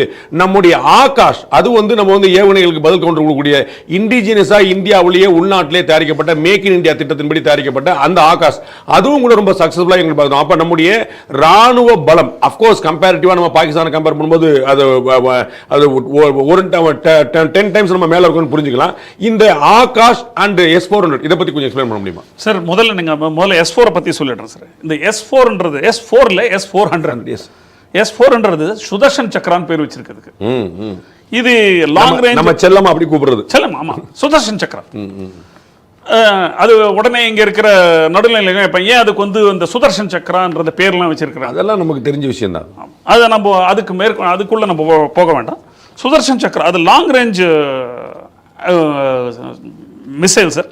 அது வந்து ரஷ்ய நாட்டினால் வடிவமைக்கப்பட்டு இந்தியாவிற்கு விற்பனை செய்யப்பட்டது. அதனுடைய கேப்பபிலிட்டி என்னன்னு கேட்டீங்கன்னா, the S-400 Sudarshan Chakra can engage 36 targets at a time. 36 targets at a time. அதற்கு இருமடங்காக can attack 72 targets simultaneously. நம்ம இப்ப யூஸ் பண்ணது வெறும் S-400 சுதர்ஷன் சக்கரா மட்டும் தான் யூஸ் பண்ணி இருக்கிறோம். நீங்க அதுக்கப்புறம் கேட்டீங்க ஆகாஷை பத்தி கேட்டீங்க சார். ஆகாஷுக்கு வரைக்கும் நமக்கு சான்ஸ் இருக்குமான்றது சந்தேகம். ஏன்னா ஆகாஷுக்கு முன்னால அக்னி பிருத்திவி பாலிஸ்டிக் மிசைல்ஸ் இருக்கு, பிராமோஸ் நிர்பை க்ரூஸ் மிசைல்ஸ் இருக்கு, நாக் ஹெலினான் சொல்ற ஆன்டி டேங்க் மிசைல்ஸ் இருக்கு, ஆகாஷ் அஸ்த்ரா கடைசியில தான் சார் வருது. Akash Astra surface to air missiles சொல்லுவாங்க. எக்ஸாக்ட்லி. அந்த சர்ஃபேஸ் டு ஏர் மிசைல்னா நம்ம இன்னும் அதை உபயோகப்படுத்த வேண்டிய நிர்பந்தம் இதுவரை நமக்கு வரவில்லை என்று நான் நினைக்கிறேன். கடைசியாக வருது பிருத்திவி ஏர் டிஃபென்ஸ், ஏர்போன் மிசைல்ஸ். அதெல்லாம் சோ இது வரும்போது நம்ம S-400 மிசைலே அவங்களால இன்னும் தாங்க முடியல. மேற்கொண்டு இதுக்கெல்லாம் இனிமே இதை உபயோகப்படுத்தக்கூடிய நமக்கு சந்தர்ப்பம் வருமா என்பது எனக்கு சந்தேகம். ஏன்னா இப்போ நான் சிறிது நேரத்துக்கு முன்பு நமது இங்க சொல்லிட்டு இருந்தாரு, அவங்களோட cantonment, Pakistan cantonment, fearing retribution and severe counter attack from Indian Army, main cantonments in Sindh province. There is a panic in Sindh province. இதனால அங்க இருக்கக்கூடியவர்கள், ராணுவ வீரர்கள் தங்களுடைய குடும்பங்களை அங்கிருந்து அப்புறப்படுத்துவதாக செய்தி வந்து கொண்டிருக்கிறது. அதுல இன்னொரு நியூஸ் என்னன்னா, it is a deserted look. Some cantonments are deserted look. அதாவது பாலைவனம் மாதிரி காட்சியளிக்கின்றன, ஆளே இல்ல, பாலைவன காட்சியாக இருக்கிறது அங்க. சோ இந்த மாதிரி நிலையில நாம் உபயோகப்படுத்திய S-400 இதற்கே தாக்கு பிடிக்க முடியவில்லை. மேலும் என்னுடைய அக்னி, பிருத்திவி, பிராமோஸ், நிர்பை, நாக், ஹெலினா, ஆகாஷ் அஸ்த்ரா இதை போன்ற மிசைல்ஸ் உபயோகப்படுத்த சந்தர்ப்பம் வருமா என்று சந்தேகமே. அதற்கு முன்னாடியே இது வந்து ஒரு முடிவுக்கு வரும் அப்படின்னு நிச்சயமாக வரும். நேற்று நான் கூறியது 7 நாள் தாங்காதுன்னு சொன்னேன். இன்றைய உள்ள நிலைமையை கூட்டி கழித்து பார்த்தால் இனி 2 நாள் கூட தாங்க பிடிக்க முடியாது என்று தோன்றுகிறது. நம்முடைய முக்கியமான இந்த ராணுவ நிலைகளில் வந்து நம்ம நடத்தக்கூடிய தாக்குதல் நம்ம பார்க்குறோம். இப்போ வரைக்கும் நம்ம வந்து அஃபென்சிவ் மோடில் போகாததுக்கான காரணம் என்ன பார்க்கலாம் வந்து நீங்கள் எல்லாரும் பார்த்து எல்லாருமே சொல்லக்கூடிய விஷயம், நீங்களுமே குறிப்பிட்டது போல POJKவை எப்போ இந்தியாவோடு மீண்டும் இணைக்க முடியும் அப்படிங்கிறது தான் எல்லாருடைய $1 மில்லியன் கேள்வி இருந்துச்சு. இப்போ வாண்டடாக வந்து வண்டியில் ஏறின மாதிரி அவங்க வந்து அதற்கான ஒரு சந்தர்ப்பத்தை ஏற்படுத்தி கொடுத்தாங்க. அண்ட் நம்ம பார்க்குறோம் POJKல வந்து அவர்கள் நிர்வாகம் நடத்தவில்லை, முழுக்க பயங்கரவாத முகாம்கள் தான் நடத்திட்டு வராங்க. ஸோ அந்த பயங்கரவாத முகாம்களை நியூட்ரலைஸ் பண்ணுறதும் அந்த POJKங்கிற எல்லையை நம்ம வந்து இன்னும் கூட ஜம்மு காஷ்மீர் மாநிலத்துறை சட்டமன்றத்தில் கிட்டத்தட்ட ஒரு 22 சீட் அவங்களுக்காக அந்த பகுதிக்காக நம்ம காலியாக வச்சிருக்க நம்ம பார்க்குறோம். ஸோ அதை வந்து நம்ம திரும்ப மீட்டெடுக்கிறதுக்கான சந்தர்ப்பத்தில் அஃபென்சிவ் மோடில் போகாமல் அந்த இடத்துக்கு நகர முடியுமா? நம்ம இன்னமும் செல்ஃப் ரெஸ்ட்ரைன்ஸ், இன்டர்நேஷனல் கம்யூனிட்டி முன்னாடி உள்ள கட்டுப்பாடு இதெல்லாம் நாங்கி நம்ம அப்படியே இருக்க போறோமா? Are we going to move ahead? Self restraints அந்த ஸ்டேஜை தாண்டியாச்சு சார். நேத்தி வரைக்கும் நம்ம செல்ஃப் ரெஸ்ட்ரைண்டா இருந்தோம், அந்த ஸ்டேஜை தாண்டியாச்சுன்னு நான் நினைக்கிறேன். மேற்கொண்டு நீங்க POJ அதாவது பாகிஸ்தான் ஆக்குபைடு காஷ்மீரை பத்தி கேட்கும்போது நான் சொல்றேன், அந்த பாகிஸ்தான் ஆக்குபைடு காஷ்மீருக்கு தனி கேபிட்டலே உண்டு, தனி பிரசிடென்ட் உண்டு, தனி பிரைம் மினிஸ்டர் உண்டு. இது பாகிஸ்தானால் நியமிக்கப்பட்டது. அவங்களுக்கு தனி கொடியே உண்டு. அது டிஸ்பியூட்டட் டெரிட்டரி அப்படின்னு பாகிஸ்தானும் சொல்றாங்க, நம்மளும் சொல்றோம். நம்ம வந்து நம்முடைய ஓன் இடம் சொல்றோம். POK வந்து அது நம்ம இப்போ நம்ம பாகிஸ்தான் ஆக்குபைடு காஷ்மீர் தான் சொல்றோம். அது நம்ம இடத்தை சேர்ந்தது தான். ஆப்வியஸ்லி அது நிச்சயமாக அது கைப்பற்றப்படும், அதுல எந்த விதமான சந்தேகமும் இல்லை. இதுல நீங்க சொல்றீங்க இல்லையா, நம்ம POKவை கைப்பற்றி நம்முடைய இந்தியாவோட இணைக்கணும். அது அந்த மாதிரி சூழ்நிலையில நமக்கு போகும்போது நிச்சயமாக அதை ஒட்டி உள்ள பகுதிகள் அபோட்டாபாத், ராவல்பிண்டி, சியால்கோட், குஜ்ரன்வாலா, லாகூர் போன்ற இடங்களை அசைத்து பார்க்கும், நிச்சயமாக அசைத்து பார்க்கும். லாகூர்ல நம்ம பண்ண அட்டாக் நம்ம வந்து அதுல வந்து அவங்களுடைய ஏர் டிஃபென்ஸ் சிஸ்டம் அது வந்து டேமேஜ் ஆச்சுன்னு அவங்களே ஒப்புக்கொண்டாங்க. அதுவும் சைனீஸ் மாடல். இந்த PL-15 மாதிரி அதுவும் சைனீஸ் மாடல் தான். அது வந்து ஒரு முழுமையான ஒரு வீழ்ச்சியை சந்திச்சிருக்கு நம்ம பார்க்குறோம். இப்போ நம்ம அவங்களுடைய ஏர் டிஃபென்ஸ் சிஸ்டத்தை வந்து நியூட்ரலைஸ் பண்ணுறது மூலமா, அதை வந்து தடுக்கிறது மூலமா நமக்கு 2 விதமான லாபம் இருக்குன்னு புரிஞ்சுக்கலாமா? ஒன்று, நம்முடைய வான்வழி தாக்குதல்களை அவங்களால ஸ்மெல் பண்ண முடியாது. இரண்டாவது, அவர்கள் அங்கிருந்து வான்வழி தாக்குதல் நடத்த முடியாது. அப்படி புரிஞ்சுக்கலாமா? அவர்களுடைய வான்வழி தாக்குதலை பற்றி நான் சொல்லும்போது நான் உங்களுக்கு இது சொல்லி ஆகணும் சார். அதாவது இந்த S-400 பற்றி மறுபடியும் நான் சொல்லி ஆகணும். இந்த S-400 கேப்பபிலிட்டியில் this target can track target, அதாவது இந்த S-400 சதர்ஷன் Chakra, it can track a target 600 kilometer away. அங்க இருந்து எதனா டார்கெட் எடுக்கும் வான்வழியா கிளம்பும் போது இதை ட்ராக் பண்ண ஆரம்பிக்கும். 600 கிலோமீட்டருக்கு முன்னாடி இருந்தா கூட பிடிச்சிடலாம். அவ்வளவு சக்தி வாய்ந்த அப்ப வந்து அவங்க வந்து அவங்க வந்து வான்வழி தாக்குதல் நடத்த வேண்டிய அவசியம் இல்ல, வான்வழி தாக்குதல் நடத்தலாம்னு நினைச்சாலே போச்சு சார். அதுவும் இல்லாம 380 கிலோமீட்டர் டிஸ்டன்ஸ்ல இருக்கும் போதே டார்கெட்டை ட்ராக் பண்ணி இன்டர்செப்ட் பண்ணி அழிக்க முடியும். டார்கெட் மட்டும் இல்ல, ஏர்கிராஃப்ட், எனிமி ஏர்கிராஃப்டா இருக்கட்டும். ஸோ நம்மளுடைய ஏர் டிஃபென்ஸ் சிஸ்டம்ன்றது தரை வழி தாக்குதல் தான் ஏர் டிஃபென்ஸ்ன்றது. ஏர்ஃபோர்ஸ் நீங்க சொல்றீங்க ஆன்டி ஏர்கிராஃப்ட் ட்ரில், அதாவது த்ரூ ஏர்போர்ன் ஆபரேஷன்ஸ் எல்லாம் இன்னும் முழுமையா இறங்கல. Except engaging those targets 4 targets in Pakistan, 5 targets in POK 2 நாட்கள் முன்பு.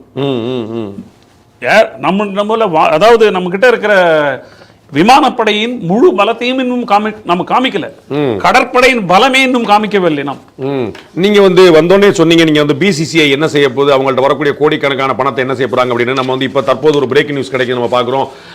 IPL சீசன் அதை வந்து சஸ்பெண்ட் பண்றதுக்கு, IPL சீசனை இடையில நிறுத்துறதுக்கான ஒரு முயற்சியில வந்து இருக்குன்னு பார்க்கிறோம். நம்ம வந்து ஜெய்ஷா அவங்க தலைமையில ஒரு கூட்டம் நடந்தது, முடிவு அறிவிக்கிறாங்க ரொம்ப சீக்கிரமே, வெரி சூனர், இப்பயே சில நிமிடங்கள்ல BCCI ஒரு அதிகாரப்பூர்வ அறிவிப்பு வரலாம். அதன் மூலமாக IPL 2025 நேற்று தரம்சாலால பாதியில் நிறுத்தப்பட்டதோடு சேர்த்து ஒட்டுமொத்தமாக இந்த IPL 2025 சீசனை நிறுத்தப்படலாம், இடைநிறுத்தப்படலாம் அப்படிங்கிற ஒரு பிக் பிரேக்கிங் நியூஸ் வந்துட்டு இருக்கு. நம்ம வந்து பார்த்தோம் நேற்று தரம்சாலால நடந்த கிரிக்கெட் போட்டியில வந்து பொதுமக்கள் ரொம்ப பியூட்டிஃபுல்லா எந்த விதமான பேனிக்கும் இல்லாம அங்க வந்து அகற்றப்பட்டாங்க.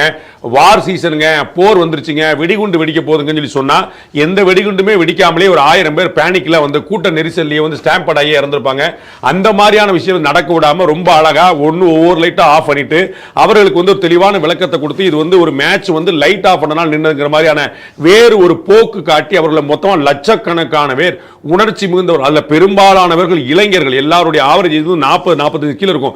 அப்படி ஒரு பெரிய இளைஞர்கள் பட்டாளம் இருந்தது வந்து ரொம்ப தெளிவா நம்ம அந்த ஸ்பாட்டுக்கு போய் நின்று அவர்கள்ட்ட சொல்லி கையெடுத்து கும்பிட்டு ஒவ்வொருத்தராக கலைந்து போக சொல்லி நம்முடைய Indian knowledge system, Indian wisdom அது வந்து எப்படிப்பட்டதா இருக்கு. நம்ம வந்து நரேந்திர மோடி தான் எல்லா முடிவும் எடுக்கணுங்கிற அவசியம் இல்லை, அஜித் தோவல் தான் எல்லாத்தையும் செய்யணுங்கிற அவசியம் இல்லை, அமித்ஷா தான் எல்லாத்தையும் செய்யணுங்கிற, கீழே இருக்கக்கூடிய ஒவ்வொரு கடைநிலை அதிகாரிகளும் ஊழியர்களும் கூட அது கிரிக்கெட்டா இருந்தாலும் சரி, ஸ்போர்ட்ஸா இருந்தாலும் சரி, இனி இந்தியன் ஆயில் நிறுவனமா இருந்தாலும் சரி, எந்த நிறுவனமா இருந்தாலும் நாங்க வந்து எப்படிப்பட்ட விஷயத்தை நாங்க மேற்கொள்வோம் அப்படிங்கிறதுக்கான இன்னொரு முக்கியமான உதாரணம் பார்க்கிறோம். BCCI may likely announce very sooner the suspension of 2025 IPL season. நீங்க சொல்லிட்டு இருக்கீங்க சார், அவங்க பணத்தை வச்சு என்ன செய்ய போறாங்கன்னு தெரியல அப்படின்னு. இப்ப ஒரு பொறுப்பான ஒரு கிரிக்கெட், நம்ம கிரிக்கெட்ங்கிறது வந்து ஒரு கேம் நம்ம பார்த்திருக்கோம். கிரிக்கெட்லயே ஒரு பெரிய பாலிடிக்ஸ் கூட ஓடிச்சு நம்ம கவனிச்சிருக்கோம். பாகிஸ்தான் மண்ணில் போய் நம்ம விளையாட மாட்டோம் ரொம்ப கஷ்டமா பண்ணிருக்கோம். ஸ்போர்ட்ஸ் சாம்பியன்ஸ் டிராஃபி விளையாடவே இல்லையா, ஸ்னிப்பர் அண்ட் ஸ்போர்ட்ஸ் ரெண்டுமே வந்து ஒரே நேரத்தில் இயங்க முடியாது, துப்பாக்கியும் பேட்டும் ஒரே நேரத்தில் இயங்க முடியாதுன்னு சொல்லியிருக்கோம். நம்ம அது வந்து பலமுறை சொல்லிட்டு நம்ம அங்க போக மாட்டோம். இப்போ அவங்களுடைய மேட்சையே மாத்தி வைக்க வேண்டிய நிலைமை எல்லாம் ஏற்படுச்சுங்கிற பார்த்தோம். இப்போ அங்க அவங்க போட்டி நடந்துட்டு இருக்கு பாகிஸ்தான் ஸ்போர்ட்ஸ் லீக் அப்படின்னு சொல்லிட்டு அதுவுமே கூட காலியாக நம்ம பார்க்கிறோம். ஸோ வந்து இந்த முடிவு எவ்வளவு முக்கியத்துவம் வாய்ந்தது நீங்க பாக்குறீங்க? அதாவது நீங்க சொன்னீங்களே நேத்தி முதல்ல தரம்சாலால கூடியிருந்த அத்தனை கிரிக்கெட் ரசிகர்களையும் அங்கிருந்து அப்புறப்படுத்தினதற்கு big royal salute to my armed forces. ஏன்னா அங்க தரம்சாலால ஒரு பெரிய ராணுவ ஒரு ஃபார்மேஷன் இருக்கு. அது என்ன ஃபார்மேஷன் இதுன்னு இங்க நம்ம சொல்ல வேண்டாம். அவங்களும் இதுல அங்க இருந்த லோக்கல் போலீஸ் இவர்களோட சேர்ந்து மக்களை, கூடியிருந்த ரசிகர்களை பொறுமையாக எந்த ஆரவாரமும் இல்லாமல் கலைந்து போக செய்திருக்கிறார்கள். லட்சக்கணக்கான பேரை இதில் பொருட்சேதமோ உயிர் சேதமோ எதுவும் இல்லாமல் இருந்தது. மிகவும் பாராட்டத்தக்கது. இது வந்து எப்படின்னு கேட்டீங்கன்னா இது ஒரு பெஞ்ச் மார்க், இது ஒரு டெம்ப்ளேட். ஒரு கூடியிருக்கும் ரசிகர்களை போர் காலத்துல கூட நம்ம எவ்வளவு கம்போஸ்டா இருக்கிறோம், ஒரு கூடியிருக்கும் ரசிகர்களை குழப்பமடையாமல் எந்த விதமான கலாட்டாமும் செய்யாமல் அவர்களை கலைந்து போக செல்வதற்கு இது ஒரு டெம்ப்ளேட், இது ஒரு பெஞ்ச் மார்க் நேற்று செய்தது. இதை பற்றி எந்த ஊடகமும் சில குறிப்பிட்டு சொல்லாமல் நடுநிலையாக வகிக்கக்கூடிய ஊடகங்கள் கூட இதை பற்றி பெரிதாக எதுவும் பெரிதாக எதுவும் வர்ணம் பூசவில்லை. நம்ம வந்து ரொம்ப நீங்க கேட்டீங்க இல்லையா, நெக்ஸ்ட் क्वेश्चन. BCCI இது அனௌன்ஸ் பண்ண அபிஷியல், அதாவது அதிகாரப்பூர்வமாக இது நடந்து கொண்டிருக்கும் IPL போட்டிகளை ரத்து செய்வதாக அதிகாரப்பூர்வமாக எந்த அறிவிப்பும் இன்னும் வரவில்லை. ஆமா, இப்பதான் அதுக்கான மீட்டிங் முடிஞ்சிருக்கு. இது it will take time. Yes, இது வந்து இல்ல sooner today, it will take time. This is not our sources. Yes, ஏன்னா இது வந்து இதுல எத்தனையோ விஷயங்கள் இன்வால்வ், எத்தனையோ வெளிநாட்டுக்காரர்கள், எத்தனையோ வெளிநாட்டு வீரர்கள் சொந்த நாட்டின் விளையாட்டை விட்டு IPL-க்காக விளையாட வந்திருக்காங்க. இல்ல அவங்களுக்கான பேமெண்ட்லாம் போயிடும், கரெக்ட்டா, அது ஒன்றும் பிரச்சனை இல்லை.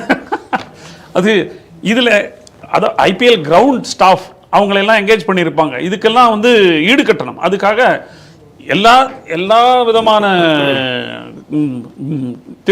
திட்டங்களையும் தீர ஆராய்ந்த பிறகு ஒரு அதிகாரப்பூர்வ அறிவிப்பு வரும் என்று நம்புகிறேன். இதற்கு வந்த பிறகு BCCI என்பது சேரிட்டபிள் ட்ரஸ்ட். அது நாட்டிற்கு இதுவரை வரி கட்டாத ஒரு நிறுவனம் அல்ல.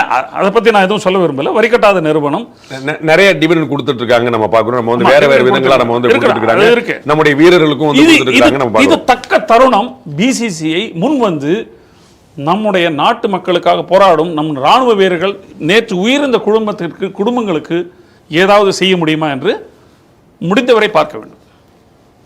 அது வந்து ரொம்ப முக்கியமான விஷயமா பாக்குறீங்க. நம்ம நிறைய அப்டேட்டட் நியூஸ் வருது. இது என்னுடைய தாழ்மையான வேண்டுகோள். BCCI கட்டாயமா ஆப்வியஸா தாழ்மையான வேண்டுகோள் தான். ஆமா, நம்ம புரிஞ்சுக்கிறோம். இதுல என்னுடைய அரசியலாக கலந்தோ இல்லை என் தனிப்பட்ட விருப்பு கலந்தோ எதுவும் பேசல.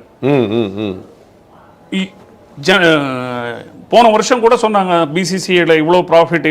அதுல கொஞ்சம் இவங்களுக்கு அந்த ஜனங்க நம்ம போராடுற இந்த இவங்களுக்காக செய்ய முடியுமா அப்படின்றத அவங்க கொஞ்சம் இல்ல கட்டாயமா அது வந்து அவங்க இல்ல, நம்ம வந்து நம்ப மாட்டீங்க. ரொம்ப ஒரு ஆச்சரியமான செய்தி.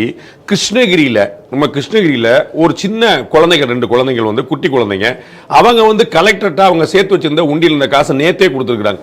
நம்ம வந்து ஒரு போர் வருதுன்னா நம்ம வந்து தமிழகம் வந்து இந்தியாவுல எந்த மாநிலத்துக்கு பின்னாடி இருக்காங்கிற கார்கில்ல 42 கோடி ரூபாய் வசூலித்து கொடுத்தது அதிக பணம் கொடுத்த முதல் மாநிலமாக அது எப்பயுமே இருந்திருக்கும். நம்முடைய வந்து இண்டிவிஜுவல்ஸும் சரி, இன்ஸ்டிடியூஷன்ஸ் சரி, இது எல்லாமே வந்து ஆர்கனைசேஷன், நம்ம லயன்ஸ் கிளப், ரோட்டரி கிளப்னு எல்லாருமே நம்ம செஞ்சிருக்கோம். நம்ம அந்த காலத்துல மறைந்த முதலமைச்சர் ஜெயலலிதா அவர்கள் நடிகையா இருந்த காலத்துல நம்ம பார்த்துருக்கோம். எப்ப வந்து போர் வந்தாலும் அது வந்து தமிழ்நாடு வந்து இந்தியாவில் ஒரு முன்னணி மாநிலமா வந்து கொடுக்குற பார்த்துருக்கோம்.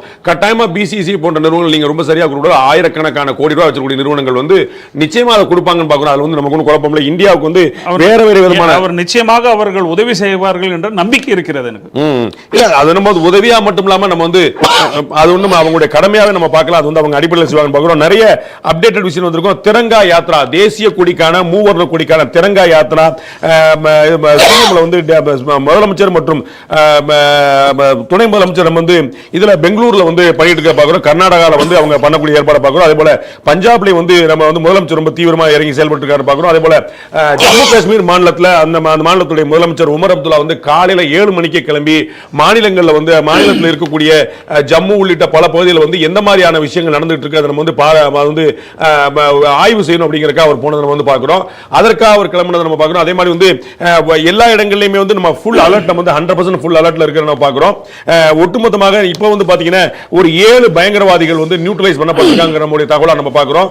பயங்கரவாதிகள் வந்து 7 பேர், நம்ம அதோடைய டாக்குமெண்ட் ப்ரூஃபுமே கூட நம்முடைய இந்திய பாதுகாப்பு படைகள் வந்து வெளியிட்டிருக்காங்க. பிஎஸ்எஃப் வந்து அதை வெளியிட்டிருக்கிற பார்க்கிறோம்.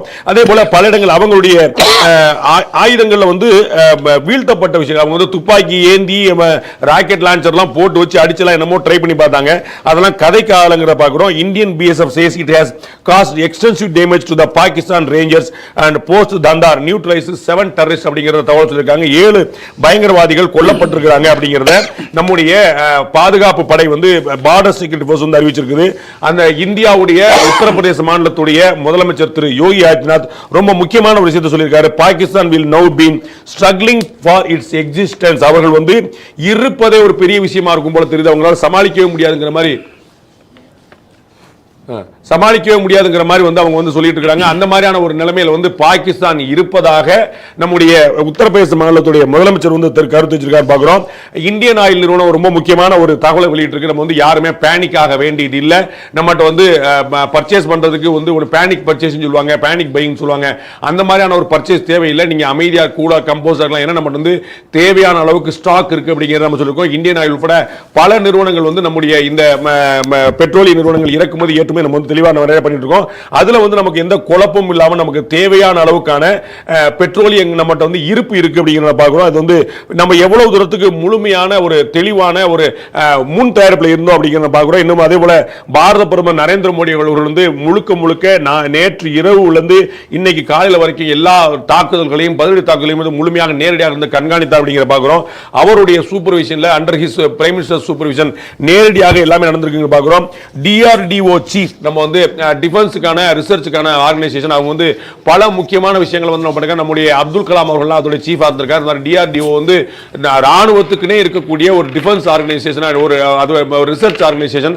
அதுல வந்து நிறைய ஆயுதங்கள் வந்து இன்னைக்கு நம்ம பயன்படுத்திட்டு இருக்கோம். அவங்களோட சேட்டலைட் உட்பட நம்ம இஸ்ரோவே வந்து பெரிய அளவில் வந்து பயன்படுத்துங்கிற பார்த்துருக்கோம். எதிரிகளுடைய முகாம்கள், எதிரிகளுடைய இருப்புகள்லாம் வந்து இந்த சர்ஜிக்கல் ஸ்ட்ரைக் ரொம்ப பிரிசிஸா வந்து களத்தில் இறங்கி எந்த விதமான பப்ளிக்கும் சேதாரம் இல்லாம நேரடியாக பயங்கரவாதிகளுக்கு மட்டுமே நம்ம சேதாரம் ஏற்படுத்துறதுக்கான காரணத்தில் நம்ம இஸ்ரோ, டிஆர்டிஓ மாதிரியான பல்வேறு அமைப்புகள் நாடு முழுக்க இருந்துட்டு அவங்க வந்து இந்த தாக்குதலுக்கெல்லாம் மறைமுகமாக பல வழிகளில் நம்முடைய ஆயுதப்படைகளுக்கு, ராணுவத்துக்கு, கடற்படைக்கு, விமான படைக்கு எல்லாத்துக்குமே வந்து துணை நின்றதுடைய விளைவை பார்க்கிறோம். டிஆர்டிஓ சீஃப் வந்து அவர் ராஜ்நாத் சிங், நம்முடைய பாரதத்துடைய பாதுகாப்பு அமைச்சர் ராஜ்நாத் சிங் அவர் சந்திக்கிறார் பார்க்கிறோம். அதே போல முப்படையுடைய தளபதிகளும் சந்திக்கிறாங்க அப்படிங்கிற பார்க்கிறோம். நம்ம தொடர்ந்து பல்வேறு முக்கியமான தகவல்கள் மாறி வந்துட்டு பார்க்கிறோம்.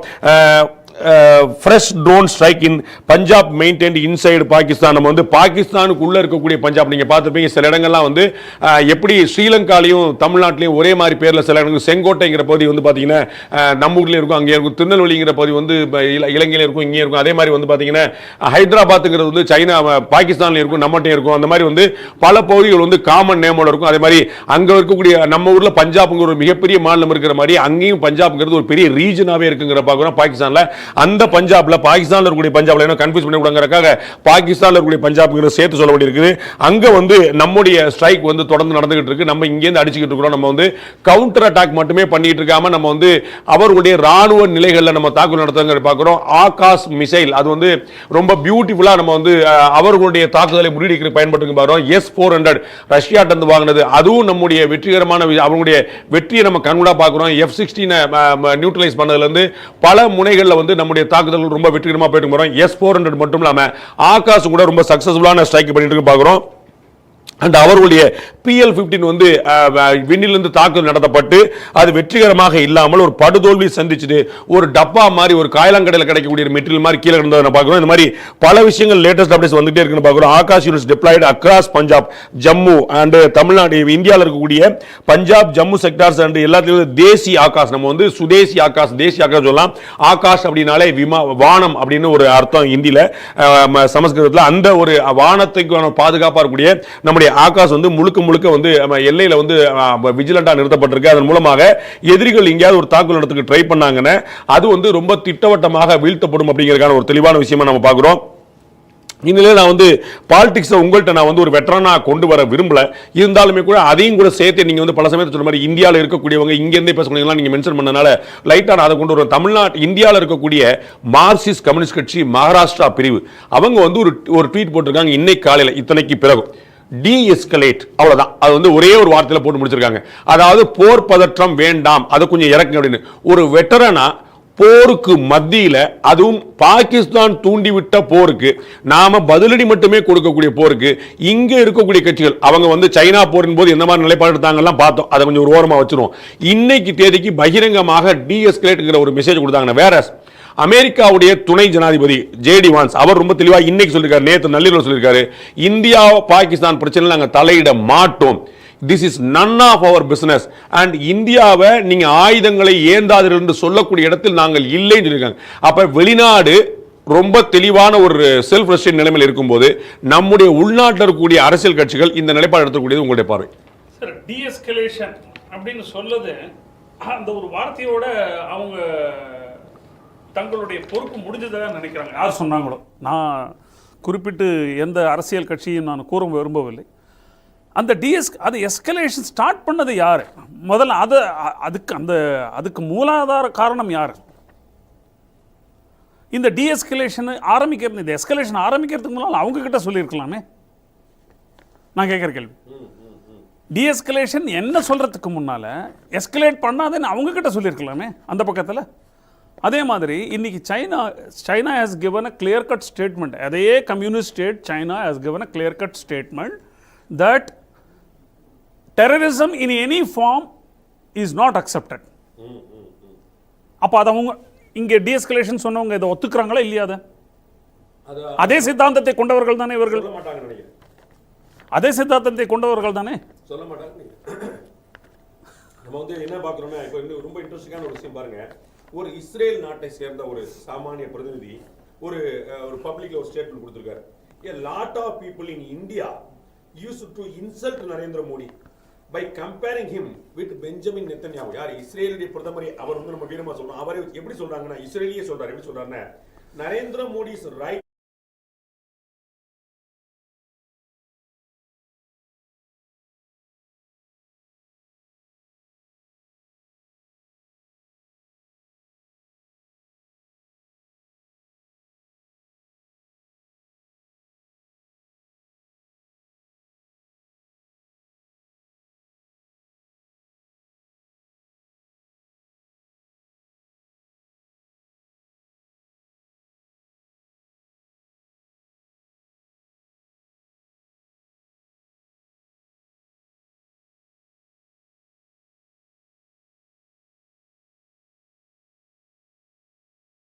கோழி பருப்பு சாம்பாருக்கு சமானம். இங்க இருக்கிற கவர்னன்ஸோ இப்ப இருக்கிற வலுவான ஒரு ஆட்சியை சரியா புரிஞ்சிக்க தெரியாதவங்க, யாருக்காக சப்போர்ட் பண்றோம்னு நினைச்சுக்கிட்டு இந்தியாவை இழிவுபடுத்துவது நிச்சயமாக விரும்பத்தக்கதல்ல, ஏற்கத்தக்கதல்ல. இன்னைக்கு நிலைமையில அரசியல் ideology, difference of political ideology, இதையெல்லாம் தாண்டி எல்லோரும் ஒன்று நின்று நாட்டை ஆள்கிற தலைவருக்கு ஒத்துழைப்பை கொடுக்க வேண்டும். அரசியல் காழ்ப்புணர்ச்சியோ அரசியல் விருப்பு வெறுப்போ மாறுபட்ட சித்தாந்தங்களையோ தாண்டி ஒன்றுபட்டு நின்று நாட்டிற்காக ஒரு நல்ல முடிவு எடுத்துள்ள அரசாங்கத்தை சப்போர்ட் பண்ணும். இந்த மாதிரி டயத்துல இன்னொரு முக்கியமான தகவல் வந்திருக்கு. The Indian side briefed the Iranian delegation on the cross border linkages. ஈரான்ல இருந்து தூதுவர்கள் அந்த நாட்டு பிரதிநிதிகள் நம்ம இந்தியாவுக்கு வந்திருக்காங்க. அவர்களுக்கு இந்தியா ரொம்ப ஒரு முக்கியமான விளக்கம் கொடுத்திருக்கு. ஈரான் பாகிஸ்தானுக்கு நிறைய சப்போர்ட் பண்ணக்கூடிய இடத்துல இருந்தாலும் நம்ம ஒரு டிப்ளமேட்டிக்கான டீலிங் வச்சிருக்கோம். நம்ம ஒரு பெரிய எதிர்ப்பும் இல்லாம நட்பும் இல்லாம ஒரு மீடியா வச்சிருக்கோம். அவர்களுக்கு ரொம்ப முக்கியமான ஒரு விளக்கம் கொடுத்திருக்கோம். The Indian side briefed the Iranian delegation on the cross border linkages of the recent terrorist attack in Pahalgam, Jammu and Kashmir மாநிலத்தில். Both sides strongly condemned terrorism in all its forms and manifestations. India's statement on India, India Iran FMs foreign ministers அவங்களுடைய டாக்ல என்ன emerge ஆச்சு அப்படிங்கறத பத்தி India statement வெளியிட்டு இருக்கு. So பயங்கரவாதத்தை கடுமையாக கண்டிக்கிறோம் அப்படின்னு ஈரான், நம்ம அமெரிக்கா போன்ற நாடுகளால வேற மாதிரி பார்க்கப்படக்கூடிய ஈரான் நமக்கு ஒரு நியூட்ரலான ஒரு உறவுல வச்சிருக்கோம் பார்க்கிறோம். ஈரான் ஒரு ஓஏசி கண்ட்ரியா இருந்தாலும் ஒரு இஸ்லாமிக் கண்ட்ரியா இருந்தாலும் பாகிஸ்தான் அந்த மாதிரியான ஒரு கலர் பூச முயற்சி பண்ணாலும் இந்த இடத்துல பகிரங்கமாக இவ்வளவு சம்பவங்களுக்கு பிறகு இந்தியா வந்துள்ள அதிகாரிகள்ட்ட நாம ரொம்ப தெளிவா நம்முடைய பார்வை வெளிப்படுத்துறது மூலமா ஈரானும் சேர்ந்து இந்த பயங்கரவாதத்தை கடுமையாக கண்டிக்கிறது. ஆல் ஃபார்ம்ஸ் சொல்லியிருக்க பார்த்தோம். நம்ம நேபாள் நமக்கு சப்போர்ட் பண்ணி பேசுனத பார்த்தோம். ஸ்ரீலங்கா நமக்கு சப்போர்ட் பண்ணி பேசணும். அதுல பெரிய சர்ப்ரைஸ் இல்லை. ஆனா ஈரான் மாதிரியான நாடுகள் கூட சப்போர்ட் பேசுறது ரொம்ப டிப்ளமேட்டிக்கான ஒரு பெரிய சக்சஸ் பார்க்கலாமா? நிச்சயமாக இந்த மாதிரி சக்சஸுக்கு முழுமுதற் காரணம் அரசியலை தாண்டி முழுமையாக நான் சொல்வது ஒரு தலைவர், அதாவது சும்மா அவர் வெளிநாட்டுக்கு சும்மா போறார், சும்மா வெளிநாட்டுக்கு போறார் அப்படின்னு சொல்றது இது எதற்காக என்று இப்போ குற்றம் கூறிய அவர்களுக்கு இப்பொழுது நன்றாக புரியும். நரேந்திர மோடி அவர்கள் வெளிநாட்டு சுற்றுப்பயணம் எதற்காக மேற்கொண்டார் கேள்வி கேட்டவங்களுக்கு இன்னைக்கு புரியும். அது ஈரான் போன்ற நாடுகளும் நாம் எடுக்கும் நடவடிக்கைகளுக்கு ஒத்துழைப்பு கொடுக்கிறது. அது எதிர்கேள்வி கேட்காமலோ அல்லது பாகிஸ்தான், இதில் ஒரே ஒரு கண்ட்ரி மட்டும்தான் சொல்லணும், துருக்கி. ஒரு நன்றி கெட்ட நாடுகளில் சேர்ப்பது துருக்கி முதன்மையான நாடு. 2023 பிப்ரவரி மாதம் ஒரு பெரிய பூகம்பம் ஏற்பட்டது அந்த நாட்டில், 7.8 ரிக்டர் ஸ்கேல். அப்போது முதல்ல மீட்பு பணிக்காக இந்தியா தன் படையை அனுப்பியது. மீட்பு பணிக்காகவும் அவசர சேவைக்காகவும். இன்னைக்கு அதே துருக்கி என்ன பண்றாங்க? ஸ்டேட்மெண்ட் கொடுக்கறாங்க. பிளஸ் ஆயுத சப்ளை பண்றாங்க. அதுல இன்னொன்னு இருக்கு. துருக்கியோட warship 36 fleet units are there in Pakistan. ஒரு ஃப்ளீட் யூனிட்ன்றது ஒவ்வொரு நாட்டை பொறுத்து இருக்கும். 4 to 5 இருக்கலாம், இல்லை 8-9 ஷிப்பு சேர்ந்தது ஒரு ஃப்ளீட் யூனிட்னு சொல்லுவாங்க. இந்தியாவில் எவ்வளோ இருக்குன்னு நான் இப்போ சொல்ல விரும்பலை, நான் சொல்லக்கூடாது. ஒரு ட்ரூப்புங்கிற பேர் இருக்கிற மாதிரி, ஒரு பட்டாலியன் பேர் இருக்கிற மாதிரி, ஒரு குரூப் இருக்கிற மாதிரி ஒரு பேட்டர்ன் சொல்றேன். ஆமா, ஒரு குரூப் வேற ஒரு ஸ்குவாட்னு சொல்லுவோம். எஸ், அந்த மாதிரி ஒவ்வொரு படையிலையும் ஒவ்வொரு நாட்டிலையும் ஒவ்வொரு மாதிரி சொல்லுவாங்க. அவங்களுடைய ஆர்கனைசேஷன் பொறுத்து ஒவ்வொரு நாட்டுக்கு நாடு ஆர்கனைசேஷன் மாறும். இதுல துருக்கி 36 வார்ஷிப்ஸ், அதாவது ஃப்ளீட் யூனிட்ஸ் பாகிஸ்தானுக்கு கொடுத்துருக்கு. அது மட்டுமல்லாத F-16 நீங்க சொல்லிட்டு பேசிட்டு இருந்தோம் இல்லையா ஆரம்பத்தில், F-16 உடைய ஆப்ரேட் பண்றதுக்கு உண்டான பயிற்சி, அதை இயக்குவதற்கான பயிற்சியை பாகிஸ்தான் ஏர்ஃபோர்ஸ் ஆபீசர்ஸ், அங்க இருக்கக்கூடிய அதிகாரிகளுக்கு பயிற்சி அளித்து வருகிறது துருக்கி. அதாவது நீங்கள் ஏற்கனவே குறிப்பிட்ட மாதிரி நம்ம ஈரான் போன்ற நாடுகளிலிருந்து நமக்கு ஆதரவை கிட்டுவது என்பது இது புதிது. இதற்கு முழு கிரெடிட், அதாவது full credit goes to the leader who is heading the country. ரொம்ப முக்கியமான நம்ம பார்க்குறோம். இன்னொரு முக்கியமான ஒரு செய்தி வந்திருக்கு. இந்தியன் கிரிக்கெட்டுடைய கேப்டன் திரு ரோஹித் சர்மா ஒரு முக்கியமான ஒரு செய்தியை வெளியிட்டிருக்காரு. With every passing moment, with every decision taken, I feel extremely proud of our Indian Army. ஒவ்வொரு வினாடியும் ஒவ்வொரு முடிவிலும் இந்திய ராணுவம் எடுக்கக்கூடிய திடமான முடிவுகளை பார்த்து ஒரு இந்தியனாக அவர் Indian army, Indian air force and Indian navy முப்படைகளையும் குறிப்பிட்டு ஒரு இந்தியனாக ஒரு மிகப்பெரிய பெருமிதம் அடைகிறார் அப்படிங்கிற சொல்லியிருக்காரு. Our warriors are standing tall for our nation's pride. இந்தியாவுடைய பெருமிதத்தை, கௌரவத்தை, கம்பீரத்தை காப்பாற்றுவதற்காக இந்திய ராணுவ வீரர்கள் உயர்ந்த நிலையில், உச்சபட்ச நிலையில் நிற்கிறார்கள் அப்படின்னு சொல்லியிருக்காரு. It's important for every Indian to be responsible and refrain from spreading or believing any fake news. அதனால இந்தியாவில் இருக்கக்கூடிய ஒவ்வொரு பொறுப்பான குடிமகனும் பொய்யான செய்திகளை நம்பாமல், பரப்பாமல் சுய கட்டுப்பாடோடு இருப்பது மிக முக்கியம். ஸ்டே சேஃப் எவரிஒன் அப்படிங்கறத ரோஹித் சர்மா இந்தியாவுடைய கிரிக்கெட் அணியுடைய கேப்டன் சொல்லியிருக்காரு. இந்தியாவுடைய ராணுவம் எடுக்கக்கூடிய ஒவ்வொரு முக்கியமான நடவடிக்கையும் நமக்கு பெருமை தரக்கூடியதா சொல்லியிருக்கிறார். அதே சமயத்தில் பொய்யான தகவல்களை நம்ம நம்பிடக்கூடாது அப்படிங்கிறதுனால நீங்க சுய கட்டுப்பாடோடு இருக்கணும் அப்படிங்கிறத சேர்த்து சொல்லியிருக்காரு. இதற்கிடையில் நம்ம பார்க்கிறோம் all India Muslim personal board, முஸ்லிம்களுக்கான தனிச்சட்ட வாரியம் அவர்கள் ஒரு செய்தி குறிப்பை வெளியிட்டிருக்கிறாங்க. நேற்று தேதியில் வெளியிருக்கக்கூடிய நம்ம செய்தியை பார்க்கிறோம். All India Muslim personal law board தனிச்சட்ட வாரியம் அவர்கள் வெளியிடக்கூடிய டீஎஸ்கலேஷன் பத்தி சொல்லியிருக்காங்க. இன் a special online meeting of the office bearers of All India Muslim Personal Law Board, the following resolution was passed. The All India Muslim Personal Law Board views the increasing tensions on the India-Pakistan border with great concern. It supports every necessary step taken by the defense and protection of nation and its people to emphasize that in these critical times of the public, the political parties, armed forces and the government must come together to the face the threats. இந்த மிரட்டல்களை, அச்சுறுத்தல்களை எல்லாம் எதிர்கொள்வதற்கு எல்லாரும் ஒரே திசையில் நிற்கணும் அப்படிங்கறத வலியுறுத்தா சொல்லியிருக்காங்க. அதே போல terrorism and killing of innocent civilians is a grave concern. அப்பாவி பொதுமக்களை கொல்வது எந்த சொல்லும் ஏற்றுக்கொள்ள முடியாத ஒரு கொடும் குற்றம். There is absolutely no place for terrorism in Islamic teachings. உலகளவில் இஸ்லாமிய கருத்துக்களில் பயங்கரவாதத்துக்கு எந்த இடம் இல்லை. Globally recognised principles and human values எதுவுமே பயங்கரவாதத்துக்கு அங்கே எங்கேயுமே இடம் கிடையாது. Therefore, countries should resolve their matters through bilateral dialogues and discussions. அதனால நாடுகள் அவர்களுக்கு இடையில இருக்கக்கூடிய பிரச்சனைகளை பேசி ரீதியாக டிப்ளமேட்டிக் சேனல்ஸ் மூலமாக தீர்த்து கொள்ள வேண்டும். It is also a fact that war is not a solution to any issue. போர் என்பது எந்த பிரச்சனைக்குமான ஒரு நிரந்தர தீர்வு அல்ல. Especially in the presence of a nuclear weapons, India and Pakistan cannot afford a war. இந்தியாவும் பாகிஸ்தான் ரெண்டு பேருமே அணு ஆயுத நாடுகள் என்பதனால அவர்கள் போரை நடத்துவது நல்லதற்கல்ல. Such a conflict could plunge the people of both nations into insurmountable difficulties and sufferings. அதனால இரண்டு நாடு மக்களுக்கும் ஒரு பெரும் துயரத்துல கொண்டு போய் ஆழ்த்திறக்கான ஆபத்து இருக்கிறது. Hence all issues should be resolved through dialogue and other diplomatic means. அதனால பேச்சுவார்த்தை மூலமாக, ராஜரீக மூலமாக எல்லா பிரச்சனைகளுக்கும் தீர்வுகளை காண வேண்டும்.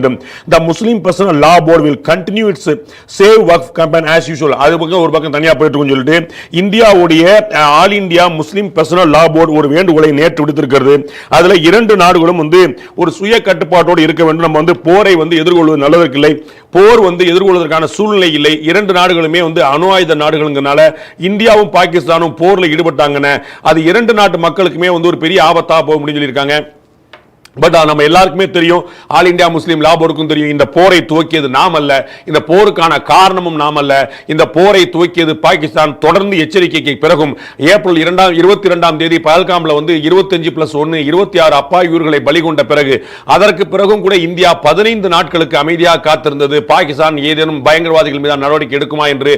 அப்போதும் கூட நடவடிக்கை எடுக்காமல் தொடர்ந்து மாறாக நம் மீதே, இந்தியா மீதே பழி போடக்கூடிய ஒரு மோசமான போக்குக்கு பாகிஸ்தான் சென்றபோது அப்போதும் கூட நாம் பாகிஸ்தான் மீது எந்த தாக்குதல் நடத்தாமல் பாகிஸ்தானிலும் பாகிஸ்தான் ஆக்குபைடு காஷ்மீரில் இருக்கக்கூடிய பயங்கரவாத முகாம்களில் மட்டுமே தாக்குதல் நடத்தணும். அதன் மூலமாக நம்ம எவ்வளவு சுய கட்டுப்பாடு இருக்கோங்கிற பார்த்தோம். பயங்கரவாதிகள் மீது மட்டும் தான், இன்னும் சொல்ல போனா சிவிலியன்கள் மீது மட்டும் இல்ல, பாகிஸ்தானோட ராணுவ நிலைகள் மீது கூட நம்ம வந்து மே மாசம் 7ஆம் தேதி நம்ம தாக்குதல் நடத்தல. அன்னைக்கு நம்ம வந்து முழுக்க முழுக்க பயங்கரவாதிகளோட முகாம்களோட ரெஸ்ட்ரிக்ட் பண்ணிட்டோம். அப்ப நம்ம ரொம்ப தெளிவா அன்னைக்கு 7ஆம் தேதி காலைல 10-11 மணிக்கு வந்து நம்முடைய வெளியுறவுத்துறையுடைய செயலர் விக்ரம் மிஸ்ரி வந்து ரொம்ப தெளிவா சொன்னார், நம்ம வந்து முழுக்க முழுக்க செல்ஃப் ரெஸ்ட்ரைன்ட் செல்ஃப் ரெஸ்பான்சிபிளான ரியாக்ட் பண்ணோம் அப்படிங்கிற சொன்னாரு. பயங்கரவாதிகள் முகாமில் மீது மட்டுமே தாக்குதல் நடத்தப்பட்டது, பொதுமக்கள் மீதோ ராணுவ நிலையில் மீதோ கூட தாக்குதல் நடத்தப்படவில்லை அப்படிங்கிற ரொம்ப தெளிவுனாரு. அவ்வளவு தூரம் சுய கட்டுப்பாடோடு இருக்கக்கூடிய விஷயம். அதற்கு பிறகும் கூட நாம சர்வதேச நாடுகளிடம் டீப் பிரீஃபிங் பண்ணும்போது இப்பயும் கூட பாகிஸ்தான் எஸ்கலேட் பண்ணாட்டா நாங்க எந்த விதமான தாக்குதல் நடத்த தயாரா இல்ல, பாகிஸ்தான் எஸ்கலேட் பண்ணா மட்டும்தான் நாங்க பதிலடி கொடுப்போம் சொன்னாங்க. அப்பயும் கூட இன்னொரு விஷயம் என்ன சொன்னாங்க, நாங்கள் பாகிஸ்தான் எந்த அளவு தாக்குதல் நடத்துகிறதோ அதே அளவிலும் அதற்கு இணையானதுமான எதிர்த்தாக்குதல் நடத்துவோமே தவிர அப்ப கூட நாங்க எஸ்கலேட் பண்ண மாட்டோம் சொல்லிருக்காங்க. அப்போ வந்து நம்ம தெளிவா பார்க்கக்கூடிய விஷயம், இந்த ஒரு கடுமையான தாக்குதலை வந்து நடத்தி இருக்கக்கூடிய பாகிஸ்தானை வந்து ஒரு சரியாக எதிர்கொள்வதற்கு நம்மகிட்ட வந்து முழுமையாக வந்து பதில் நடவடிக்கை இருக்குன்னு பார்க்கிறோம். இப்ப லேட்டஸ்ட் விஷுவல்ஸ் நீங்க வந்து ஆன்லைன்ல நீங்க பார்க்க முடியுமாங்கிறத கவனிக்கலாம். நம்ம வந்து ராஜ்நாத் சிங் அவர்கள் மத்திய பாதுகாப்புத்துறை அமைச்சர், அவர் வந்து முப்படை தளபதிகளோடு வந்து பேசிட்டு இருக்கார். அவருடைய சிடிஎஸ் சொல்லக்கூடிய முப்படைகளுக்கான சேர்ந்து தலைவரோட அவர்களையும் சேர்ந்து சந்திக்கிறார். மொத்தம் 4 தலைவர் உட்பட அத்தனை தளபதிகளை சந்திக்கிறார். அவர்கள் எல்லாருமே வந்து ரொம்ப முக்கியமா போர்க்கால சீருடையில் இருக்கிறார்கள் பார்க்கிறோம். விமானப்படைக்கும் கடற்படைக்கும் தரைப்படைக்கும் தனித்தனியான ராணுவ சீருடைகள் உண்டுங்க, நம்ம கண்கூடா பார்த்துருவோம். அது வந்து நார்மல் டைம்ல.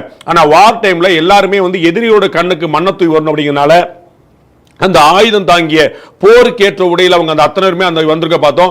நேத்து கூட நமக்கு பிரஸ் மீட்ல நீங்க பார்த்திருப்பீங்க, வெளியுறவுத்துறை செயலருடைய சந்திப்பு நடத்தின பிரஸ் மீட்ல கூட பாத்தீங்கன்னா நம்முடைய விங் கமாண்டரும் அதே மாதிரி கர்னலும் பாத்தீங்கன்னா 2 பெண் வீராங்கனைகள் அவர்கள் கூட இந்த மாதிரியான வார் அட்டையர்ல தான் வந்திருந்தாங்கன்னு பார்த்தோம். அதே மாதிரி இப்பயுமே கூட நீங்க அந்த போட்டோல நீங்க பார்க்க முடியும், நம்முடைய ராணுவ அதிகாரிகள் எல்லாருமே வந்து இந்த ஒரு ராணுவ உடைகள்ல, அதுவும் போர்க்காலத்துக்கான உடையில வந்து நிற்க பார்த்திருக்கோம். அவர் எல்லாருமே கிட்டத்தட்ட ஒரே மாதிரி, சின்ன சின்ன டிஃபரன்ஸ் இருக்குது அந்த கலர் வேரியேஷன்ஸ்ல, ஆனாலுமே கூட கிட்டத்தட்ட ஒரே மாதிரியான சீருடையில் அவங்க இருக்கிற பார்க்கிறோம். அது வந்து நம்ம எல்லாருமே போருக்கு தயார் நிலைமையில் இருக்காங்க அப்படிங்கிறத காட்டக்கூடியதா இருக்குது. அடுத்தடுத்த கட்டங்களாக நம்முடைய சந்திப்புகள், அதே போல அந்த இடத்துல ஃபேஸ் ரியாக்ஷன்ஸ் நீங்க பார்க்க முடியும். நம்முடைய பாதுகாப்பு அமைச்சர் திரு ராஜ்நாத் சிங் உட்பட அங்களுடைய தலைமை அதிகாரி உட்பட அத்தனையுமே எவ்வளவு ஒரு ஹாப்பியான மூமெண்ட்ல சிரிச்சுக்கிட்டே இருந்து ஜாலியா இருக்காங்க பாருங்க. ஒரு போர் பதட்டம் அவர்களுடைய ஆடையிலும் இல்ல, உடம்புலையும் இல்ல, முகத்திலும் இல்லைங்கிற பார்க்கிறோம். போர் பதட்டம் தேவைப்பட்டால் அது பாகிஸ்தானுக்கு தான், அது இந்தியாவுக்கு இல்ல அப்படிங்கிற ஒரு நினைப்புல வந்து அவங்க காட்டிட்டு இருக்காங்க பார்க்கிறோம். ரொம்ப தெளிவாக ரொம்ப கான்ஃபிடன்டாங்க. அவருடைய பாடி லாங்குவேஜ் சொல்லுவோம் பாத்தீங்களா, how you pose, ஒரு ராணுவ வீரன் எப்படி வந்து எதிரில் நிப்பா அப்படிங்கிறதுக்கு இந்த ஒரு புகைப்படமே சாட்சி. இங்க இருக்கக்கூடிய ராணுவ அதிகாரிகள் அத்தனை பேருமே போருக்கு மத்தியில் இந்த சந்திப்பை நடத்தி கொண்டிருக்கிறார்கள். மே மாதம் 7ஆம் தேதி நள்ளிரவு முதல் அன்றைக்கு அதிகாலையிலிருந்து இப்போ வரைக்கும் லாஸ்ட் 48 ஹவர்ஸ்ல நான் ஸ்டாப்பா வந்து பாகிஸ்தான் நம்ம மீது தொடர் தாக்குதல் நடத்தி கொண்டு வரும்போது, நாம் அதற்கான கவுண்டர் தாக்குதல் நடத்திட்டு வரும்போது இந்த ஒரு பதட்டமான போர் சூழல்ல நடக்கக்கூடிய ஒரு சந்திப்பு எவ்வளவு சாதாரணமான ஒரு ஆகஸ்ட் 15 ஒரு ஜனவரி 26 வந்து அந்த மாதிரியான நாட்கள்ல நம்ம அதிகாரிகளா சந்திச்சுட்டு ஒரு லைட்டர் மொமெண்ட்டை ஷேர் பண்ணிக்கிற மாதிரி அந்த மாதிரி ஒரு சாதாரணமான ஒரு கேஷுவலான ஒரு மனநிலை இருக்கக்கூடிய பார்க்கிறோம். அது வந்து நம்முடைய வில், நம்முடைய ஸ்கில், நம்முடைய திறன் அண்ட் தைரியம் இது அத்தனையுமே வெளிக்காட்டக்கூடிய வகையில் இருக்குன்னு நம்ம பார்க்கிறோம். அது வந்து அவர் மட்டும் இல்லாம நம்முடைய பாதுகாப்புத்துறை அமைச்சர் ராஜ்நாத் சிங் அவர்கள், அவருக்கு வந்து அடுத்தடுத்து வரக்கூடிய அந்த வெற்றி செய்திகள் அதெல்லாம் பார்த்துருக்கோம். நம்ம காலையில நிச்சயமா அவங்களுடைய டாக்ல ஓடி இருக்கும். நம்ம காலையில வந்து ஒரு so called fake or original news, அதுல வந்து நம்ம வந்து அவங்க வந்து பாகிஸ்தான் வந்து உலக நாடுகள்கிட்ட வந்து காசு வாங்குறதுக்காக போட்டு பார்த்தோம். அதே மாதிரி வந்து இப்ப இன்னொரு பிரேக்கிங் நியூஸ் நம்ம பார்க்கிறோம். ஐபிஎல் போட்டி வந்து சஸ்பெண்ட் பண்ணப்பட்டு விட்டது, பிசிசிஐ அதிகாரமாக அறிவித்து விட்டிருக்கிறது. Board cricket control of India, board of cricket control of India வந்து பிசிசிஐ இந்தியாவுடைய மிகப்பெரிய ஒரு கிரிக்கெட் நிறுவனம், உலகத்தின் மிகப்பெரிய கிரிக்கெட் நிறுவனம் பார்க்கலாம். நம்ம ஐசிசிஐவே வழிநடத்தக்கூடியது வந்து பிசிசிஐ தான் சொல்லுவாங்க. அந்த மாதிரி வந்து நடக்கக்கூடிய அந்த பிசிசிஐ வந்து இப்போது அடுத்த கொஞ்ச நாட்களுக்கு நடக்க இருந்த மீதி இருந்த நம்ம வந்து சென்னை சூப்பர் கிங்ஸ் உடைய பிளேயர் அந்த ரசிகர்லாம் கொஞ்சம் ஆறுதல் அடைவாங்க. நீங்க நல்ல வேலைப்பா நமக்கு வந்து கப்பு நமக்குள்ள யாருக்கும் இல்லை அப்படின்னு சொல்லி ஒரு ஆறுதல் அடைச்சிருக்காங்க. கப்பு முக்கியம் அந்த மாதிரி சொல்ற மாதிரி நமக்கு இல்லைன்னா எவனுக்கும் இல்லை அப்படிங்கிற ஒரு ஆறுதல் அடைகிற மாதிரி அவங்களுக்கு இருக்கும். அதுல வந்து ரொம்ப முக்கியமான ஒரு அறிவிப்பு இருக்கு. பிசிசிஐ அறிவிச்சிருக்காங்க ஐபிஎல் 2025 சீசன் சஸ்பெண்டட், அது வந்து நடக்க போறது இல்லை அப்படிங்கிற தெளிவா அறிவிச்சிருக்காங்க. நம்ம பார்த்தோம் நேத்து தரம்சாலால கிரிக்கெட் போட்டி பாதியிலே நிறுத்தப்பட்டதை நம்ம பார்த்தோம். அதனுடைய தொடர்ச்சியாக அப்பயே ஆலோசனை பண்ணப்பட்ட நம்ம இந்த கான்வர்சேஷனை லைவ்லயே நம்ம வந்து பேசிட்டு இருந்தோம். பேசிட்டு இருக்கும்போது சொன்னோம் எனி டைம் நமக்கு வந்து இப்போ வந்து பிசிசிஐ வந்து அந்த கிரிக்கெட் போட்டி நிறுத்தப்பட்டது அறிவிச்சுனா இது வந்து கட்டாயமா ஜியோ உள்பட பல நிறுவனங்களுக்கு வந்து பல 100,000 கோடி இழப்பு இருக்கலாம். ஆனால் எல்லாத்தையும் தாண்டி நம்ம வந்து பார்க்கணும், ரொம்ப முக்கியமாக இப்போ கவனிக்க வேண்டியது நாட்டுக்கு ஒரு இழப்பு வந்துடக்கூடாது அப்படிங்கிறது தான். அப்போ நாட்டுக்கு ஒரு ஆபத்து, ஒரு சவால் இருக்கக்கூடிய நிலைமையில அதை எதிர்கொள்றதுக்கு தான் நம்ம வந்து பார்க்கணுமே தவிர அந்த இடத்துல நம்ம வந்து கிரிக்கெட் போடி மாதிரியான விஷயங்களை நம்ம உணர்ச்சிப்பட்டு கொண்டு போக கூடாது நம்ம பார்க்கிறோம். அது வந்து ரொம்ப முக்கியமா இப்ப அறிவிக்கப்பட்ட விஷயமா மாறி இருக்கு. இந்தியன் பிரீமியர் லீக், நம்ம வந்து ஐபிஎல் சொல்லப்படக்கூடிய இந்தியன் பிரீமியர் லீக் வந்து தற்போதைக்கு அதோடைய சீசன் 2025 நிறுத்தப்பட்டிருக்கிறது, சஸ்பெண்ட் செய்யப்பட்டிருக்கு பார்க்கிறோம். அதனால என்ன நடக்கலாம், இந்த போர் முடிவுக்கு வந்த பிறகு திரும்பி ரெஸ்யூம் ஆகலாங்கிறது நம்ம பார்க்கிறோம். நம்ம வந்து அது சஸ்பெண்டட் நம்ம பார்க்கிறோமே தவிர அது வந்து கம்ப்ளீட்டா வந்து கேன்சல் நம்ம பார்க்கல. சோ வந்து இப்போதைக்கு அது கிடையாது, நம்ம இப்போதைக்கு அது வேண்டாங்கிற முடிவு பண்ணியிருக்காங்க. ஸோ நாளைக்கு ஒருவேளை ரொம்ப சீக்கிரமே இந்த போர் வந்து முடிவுக்கு வந்துச்சு அப்படின்னா அதுக்கப்புறம் வந்து பின்னாடி நம்ம வந்து நம்முடைய கிரிக்கெட் போட்டியில் வந்து தொடர்றதுக்கான வாய்ப்பு இருக்கு நம்ம பார்க்குறோம். எப்பயுமே ஏற்கனவே சொன்னது போல நம்ம வந்து போரும் கிரிக்கெட்டும் வந்து ஒன்னா தொடர முடியாது, துப்பாக்கியும் கிரிக்கெட் பேட்டும் ஒன்னா தொடர முடியாதுன்னு நம்ம பார்க்கணும். அதற்கான ஒரு அறிவிப்பை நம்ம வந்து பார்த்துருக்கோம். பிரஸ் ஆஃப் இந்தியாவுடைய செய்தியில் பார்த்துருக்கோம், IPL suspended indefinitely due to India Pakistan military conflict அப்படின்னு பிசிசிஐ அபிஷியலா அறிவிச்சிருக்காங்க பார்க்கிறோம். நம்ம பிடிஓட செய்தி பண்ணிக்கணும். ஆமா, அதான் பிடிஏ வந்து செய்திக்குறிப்பு வெளியிட்டு பார்க்கிறோம். நம்ம அவங்க வந்து பிசிசிஐ அபிஷியல் அனௌன்ஸ்மென்ட் சொல்லிருக்காங்க, IPL suspended indefinitely due to India Pakistan military conflict. நம்ம வந்து பாகிஸ்தானுக்கு இந்தியாவுக்கு வந்து நடக்கக்கூடிய இந்த போரின் மத்தியில் இருக்கக்கூடிய இடத்துல நாம வந்து இந்த கிரிக்கெட் ஐபிஎல் சீசனை 2025 தற்காலிகமாக நிறுத்தி இருக்கிறோம் அப்படின்னு பார்க்கிறோம். சஸ்பெண்டட் பார்க்கிறோம். நம்ம வந்து கேன்சல் பண்ணாம நம்ம வந்து சஸ்பெண்ட் பண்றதுக்கான வாய்ப்பு நம்ம என்னன்னா, இந்தியா மீது வைத்திருக்கக்கூடிய நம்பிக்கை தான் இந்த போரை ரொம்ப சீக்கிரமே அவங்க முடிவுக்கு கொண்டு வருவாங்க. அதற்கு வந்து ஒரு நிம்மதி கிடைக்கும். அந்த போருக்கு பிறகு மீண்டும் கிரிக்கெட் போட்டிகள் தொடர்வதற்கான வாய்ப்புகள் அதிகம் இருக்குன்னு பார்க்கிறோம். ஆமா, டிஃபென்ஸ் மினிஸ்ட்ரி முக்கியமான ஒரு அறிவிப்பை வெளியிட்டு நம்ம பார்க்கலாம், அதை நம்ம வந்து கவனிக்கலாம். All media channels, ministry of defence, government of India நம்ம வந்து கொடுத்து அதை வெளியிடக்கூடிய அறிவிப்பு பார்க்கிறோம். All media channels, digital platforms and individuals are advised to refrain from live coverage or real time reporting of defense operations and movement of security forces. நம்ம ரொம்ப முன்னாடியே நம்ம வந்து சொன்ன விஷயங்கள் தான். நம்ம வந்து இதற்கு முன்னாடியுமே கூட அந்த வேண்டுகோளை விடுத்திருந்தாங்க. செய்தி ஊடகங்கள் நாம வந்து செய்தியில கொடுக்கிறோம் அப்படிங்கிற பேர்ல, களத்துல நின்று பணியாற்றோம் அப்படிங்கிற பேர்ல ராணுவத்துடைய முகாம் இங்க இருந்து போயிருக்கு, ஐஎன்எஸ் விக்ராந்த் இங்க இருந்துச்சு இங்க போயிருக்கு, நம்முடைய கேம்ப் இங்க இருக்கு, நம்முடைய ஆட்கள் அங்க இருக்கிறாங்க அப்படின்னு சொல்லிட்டு நமக்கு வந்து 26/11/2008 நடந்த தாக்குதல், மும்பை அட்டாக்கின் போது அப்ப நடந்த லைவ் கவரேஜஸ் தான் பயங்கரவாதிகளுக்கான ஒரு ஈஸியான அக்சஸ் அறிஞ்சு பார்க்கிறோம். பயங்கரவாதிகள் அதை பார்த்துட்டு ரொம்ப நல்லதா போச்சுப்பா, நமக்கெல்லாம் இன்டெலிஜென்ஸே தேவைப்படல, நம்ம டிவி காரங்களே இந்தியா டிவி காரங்களே போட்டு கொடுத்துறாங்க அப்படின்னு சொல்லிட்டு நம்ம வந்து இந்தியாவில் இருக்கக்கூடிய டிவி சேனல்ஸ் எல்லாம் பார்த்துட்டு அவங்க ஈஸியா டார்கெட் எல்லாம் ஃபேஸ் பண்ணாங்க. அதனால வந்து அந்த எதிரிகளுக்கு எதிரான அந்த சண்டை வந்து புரளாங்க போயிட்டு பார்க்கிறோம். அதனால இந்த வேண்டு கொடுத்திருக்காங்க ஆல் மீடியா சேனல்ஸ். நம்ம வந்து ரொம்ப பொறுப்புணர்வோடு நடந்து முடிந்த சம்பவங்களை மட்டும் தான் சொல்லிட்டு இருக்கோம், அதை உறுதிப்படுத்தப்பட்ட தகவல் மட்டும் தான் சொல்லிட்டு இருக்கோம். நம்முடைய ராணுவ பாதுகாப்பு படைகள், பாதுகாப்பு தளங்கள், பாதுகாப்பு விமானங்கள், கப்பல் போன்றவற்றின் நடமாட்டங்களை பற்றிய ஒரு வரி செய்தி கூட நம்ம சாணக்கியால வந்து நம்ம 3 நாளா நம்ம ஒரு வரி கூட போடணும் பார்க்கிறோம். நம்ம முழுக்க நடந்து முடிந்த உறுதிப்படுத்தப்பட்ட, இன்னும் சொல்ல போனால் ராணுவத்திலிருந்து வெளியான அந்த மாதிரி செய்தி குறிப்பு கொஞ்ச நேரம் முன்னாடி பார்த்தோம். இந்தியன் ஆயில் நிறுவனம் வந்து வெளியிட்ட செய்தி குறிப்பை வெளியிட்டோம். அதற்கு முன்னாடி பார்த்தோம் பிசிசிஐ வெளியிட்ட செய்தி குறிப்பை பார்த்தோம். அதற்கு முன்னாடி பார்த்தோம் ஆல் இந்தியா முஸ்லீம் லா போர்டு சொன்னதை பார்த்தோம். இதை மாதிரி ஒன்னொன்னுமே நம்ம வந்து பாத்தீங்கன்னா எது அதிகாரப்பூர்வமான செய்திகளாக இருக்கிறதோ, பப்ளிக் டொமைன்ல வேணும்னு நினைக்கிறாங்களோ அதை மட்டும் தான் கொடுத்துருக்கோம். நம்முடைய ராணுவ நிலைகளுடைய செயல்பாட்டை பற்றி நம்ம எதுவுமே சொல்லுங்கிற பார்க்கிறோம். அதை தான் வந்து வேண்டுகோளாகவும் மினிஸ்ட்ரி ஆஃப் டிஃபென்ஸ் வெளியிட்டு இருக்கிறது. All media channels, digital platforms and individuals are அப்படி சில வந்து இப்போ பார்த்தீங்கன்னா நம்ம இந்த வெதர் ரிப்போர்ட்டுக்குலாம் ஆளாளு கிளம்பிட்டாங்க. பார்த்தீங்கன்னா அதிகாரப்பூர்வமாக ஒரு வெதர் டீம் நம்மகிட்ட இருந்தாலும் கூட நான் ஒரு வெதர் சொல்லுவேன், நீங்க ஒரு வெதர் சொல்லுன்னு சொல்லிட்டு நம்ம அதை பற்றிலாம் பேச ஆரம்பிச்சாங்க. அதே போல இந்த நிறைய பேர் வந்து சுய ஆர்வம் கொண்டவர்களாக இருந்துட்டு அவங்களும் கூட கிளம்பி வந்திருக்காங்க நம்ம பார்க்கிறோம். அவங்க நிறைய பேர் வந்து இந்த மாதிரியான சந்தர்ப்பங்கள்ல எங்களுடைய கருத்துக்களையும் கேளுங்க சொல்லி கிளம்பி இருக்கிறாங்க. அவர்களுக்கும் சேர்த்தே தான் இந்த தடையை வந்து வீச்சிருக்காங்க நம்ம பார்க்கிறோம். இதுல வந்து all media channels, digital platforms and individuals are advised to refrain from live coverage or real time reporting of defence operations and movement of security forces. Disclosure of such sensitive or source based information may jeopardise operational effectiveness and endanger lives. இது மாதிரியான தகவல்களை வந்து வெளியிடுறது அப்படிங்கிறது நம்முடைய தாக்குதல் முயற்சியை தடுப்பதற்கும் அதை வந்து ஒரு கேள்விக்குள்ளாக்குவதற்குமான ஒரு ஆபத்து இருக்கிறது.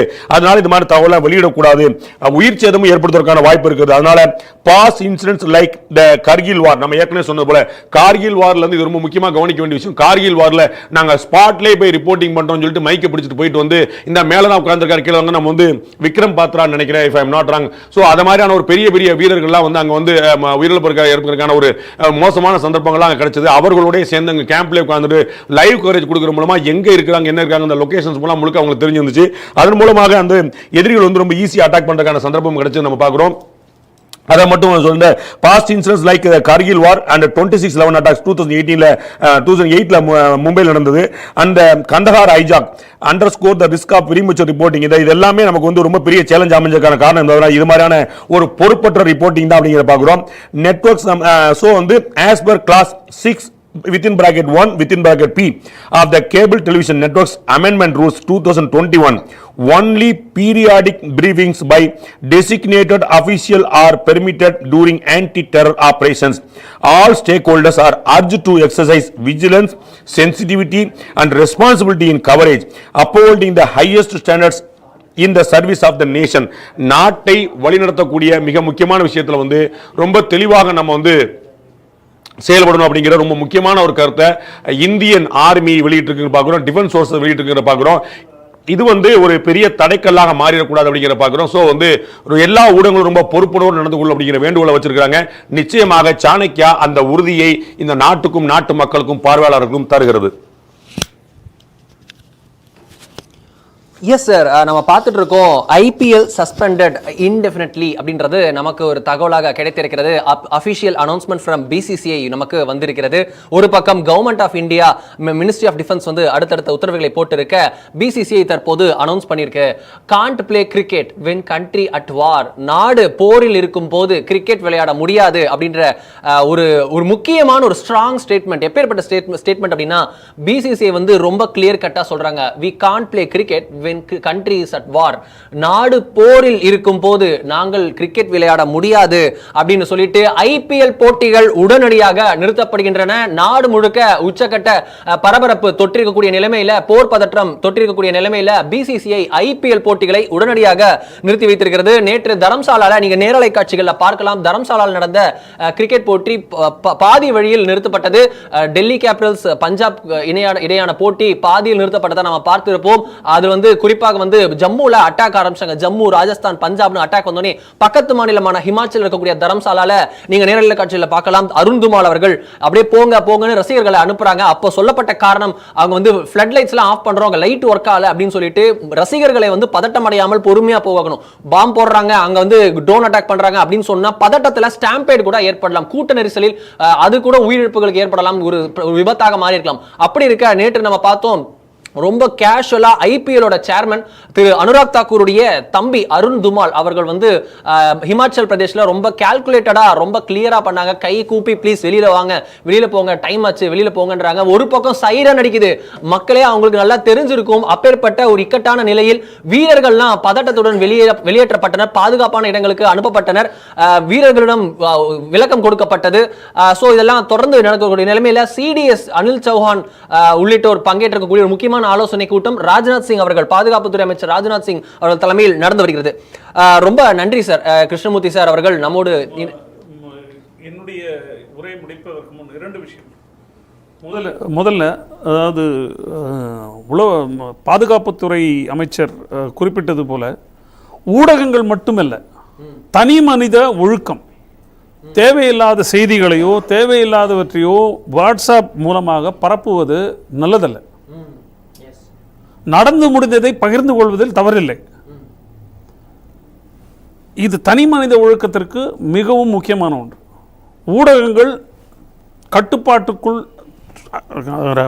பாதுகாப்புத்துறை சொன்ன கோட்பாடுகளை கடைபிடித்து தேவையில்லாத முன்கூட்டியே தகவல் கொடுக்கிறோம் என்ற பெயரில் இந்த சென்சிட்டிவ் இன்ஃபர்மேஷன்ஸ் இதை பகிரும்போது இது கடைசியாக பாதிப்பு யாருக்கு ஏற்படும்னாக்கா, அங்கே முன்னால் நிற்கிற சண்டை, அங்கே operations, those who are taking active part in the operations, அவங்களுக்கு தான் அந்த பாதிப்பு ஏற்படுது. நாட்டுக்கு இழைக்கக்கூடிய நிச்சயமா இந்த ஐபிஎல் கேன்சலேஷன் நேத்திக்கே நான் என்னுடைய நண்பர்கள் குழுவில் பகிர்ந்துக்கிட்டேன். என்னுடைய பால்ய நண்பர்கள் குழுவில் நான் பகிர்ந்துக்கிட்டேன். IPL can be seen played next year also. ஏன்னா நேத்திக்கு வென் ஜம்மு ஜலந்தர் எல்லாம் அட்டாக் ஆகும்போது இட் வாஸ் பேனிக் சுச்சுவேஷன். அவங்களோட அஃப்கோர்ஸ் ட்ரோன்ஸ் எல்லாம் நாம் வந்து அவங்க தாக்கிட்டோம். அவங்களுடைய பாகிஸ்தான் ட்ரோன்ஸ் அவங்க வந்து மொத்தம் 70 ட்ரோன்ஸ் அமைச்சதில் 70 ட்ரோன்ஸை நம்ம வீழ்த்திட்டோம். எந்த விதமான பெரிய சேதாரமெல்லாம் கிடையாது. நேற்று கூட நான் போட்டிருந்தது, வாட்ச் சோன்சோ TV, IPL can be seen and played next year also. அதே மாதிரி பிசிசிஐ இப்போ கொடுத்த அவர்கள் அறிக்கை மிகவும் வரவேற்கத்தக்கது. மேற்கொண்டு ஏற்கனவே நான் குறிப்பிட்டது போல பாதிக்கப்பட்ட குடும்பங்களுக்கு ஏதாவது செய்ய முடியுமா என்று பார்க்க வேண்டும். கடைசியாக இராணுவ நடவடிக்கை, இராணுவம் எடுக்கக்கூடிய நடவடிக்கைகளை தயவு செய்து நாட்டு மக்கள் உங்கள் இராணுவத்தின் மீது நம்பிக்கையை வைத்து அவர்கள் எடுக்கும் நடவடிக்கையை நம்புங்கள். முட்டாள்தனமாக கேள்விகள், சார் இந்த மாதிரிலாம் நடக்குது நிஜமாவா, ஓட்டிட்டு போன பைலட்டை பேச வைக்க முடியும் உங்ககிட்ட, இதெல்லாம் முட்டாள்தனமான கேள்விகள். இந்த மாதிரி முட்டாள்தனமான கேள்விகளை விடுவித்து ஊடகங்கள், எல்லா ஊடகமும் பாரபட்சமாக செயல்படுது. நடுநிலையாக நிறைய ஊடகங்கள் இருக்கு. அதெல்லாம் ஃபாலோ பண்ணி பாருங்க. தயவு செஞ்சு ஆர்மி, நேவி, ஏர்ஃபோர்ஸ் இவங்க எடுக்கிற நடவடிக்கை, இவங்க கண்டக்ட் பண்ற ஆப்ரேஷனை சஸ்பெக்ட் பண்ணாதீங்க. நிஜமாவா பொய்யா, இது வந்து it is demeaning the your armed forces. கடைசியாக நான் சொல்கிறேன், armed forces are there today for your tomorrow. ஜெய்ஹிந்த். நமது கர்னல் அவர்கள் கிருஷ்ணமூர்த்தி, லெப்டினன்ட் கர்னல் கிருஷ்ணமூர்த்தி அவர்கள் ரொம்ப உணர்ச்சி பொங்க நம்மோடு பேசியதை பார்த்தோம். ரொம்ப இன்புட்ஸ் அதிகம் இருக்கக்கூடிய விஷயங்களை ரொம்ப தெளிவோடு சொன்னார். இப்போ கடைசியா அவர் சொல்றாரு, ஆர்மி, ஆர்ம்டு ஃபோர்ஸஸ் எதுக்கு இருக்கும் அப்படின்னா, நாளைய தினங்களுக்காக இன்று நாங்கள் உங்களுக்கு முன்னதாக புல்லட்டுகளை எதிர்கொண்டு நிற்கிறோம் அப்படின்றதான் அவருடைய வார்த்தைகள் வந்து நாம் புரிந்து கொள்ள வேண்டியது. உணர்ச்சி பொங்க ஒரு வெட்டரன் எப்படி பேசணுமோ அந்த வெட்டரனுக்கே உண்டான அந்த ஒரு நெஞ்சுரத்தோடு அவர் பேசுறதை நம்மளால பார்க்க முடிந்தது. அவருக்கு வந்து மிக்க நன்றி. அவர் வந்து ஜெய்ஹிந்த் அப்படின்னு சொல்லும் போது நமக்கு சிலிர்க்க வைத்தது அப்படின்றதுதான் உண்மையான அர்த்தம்.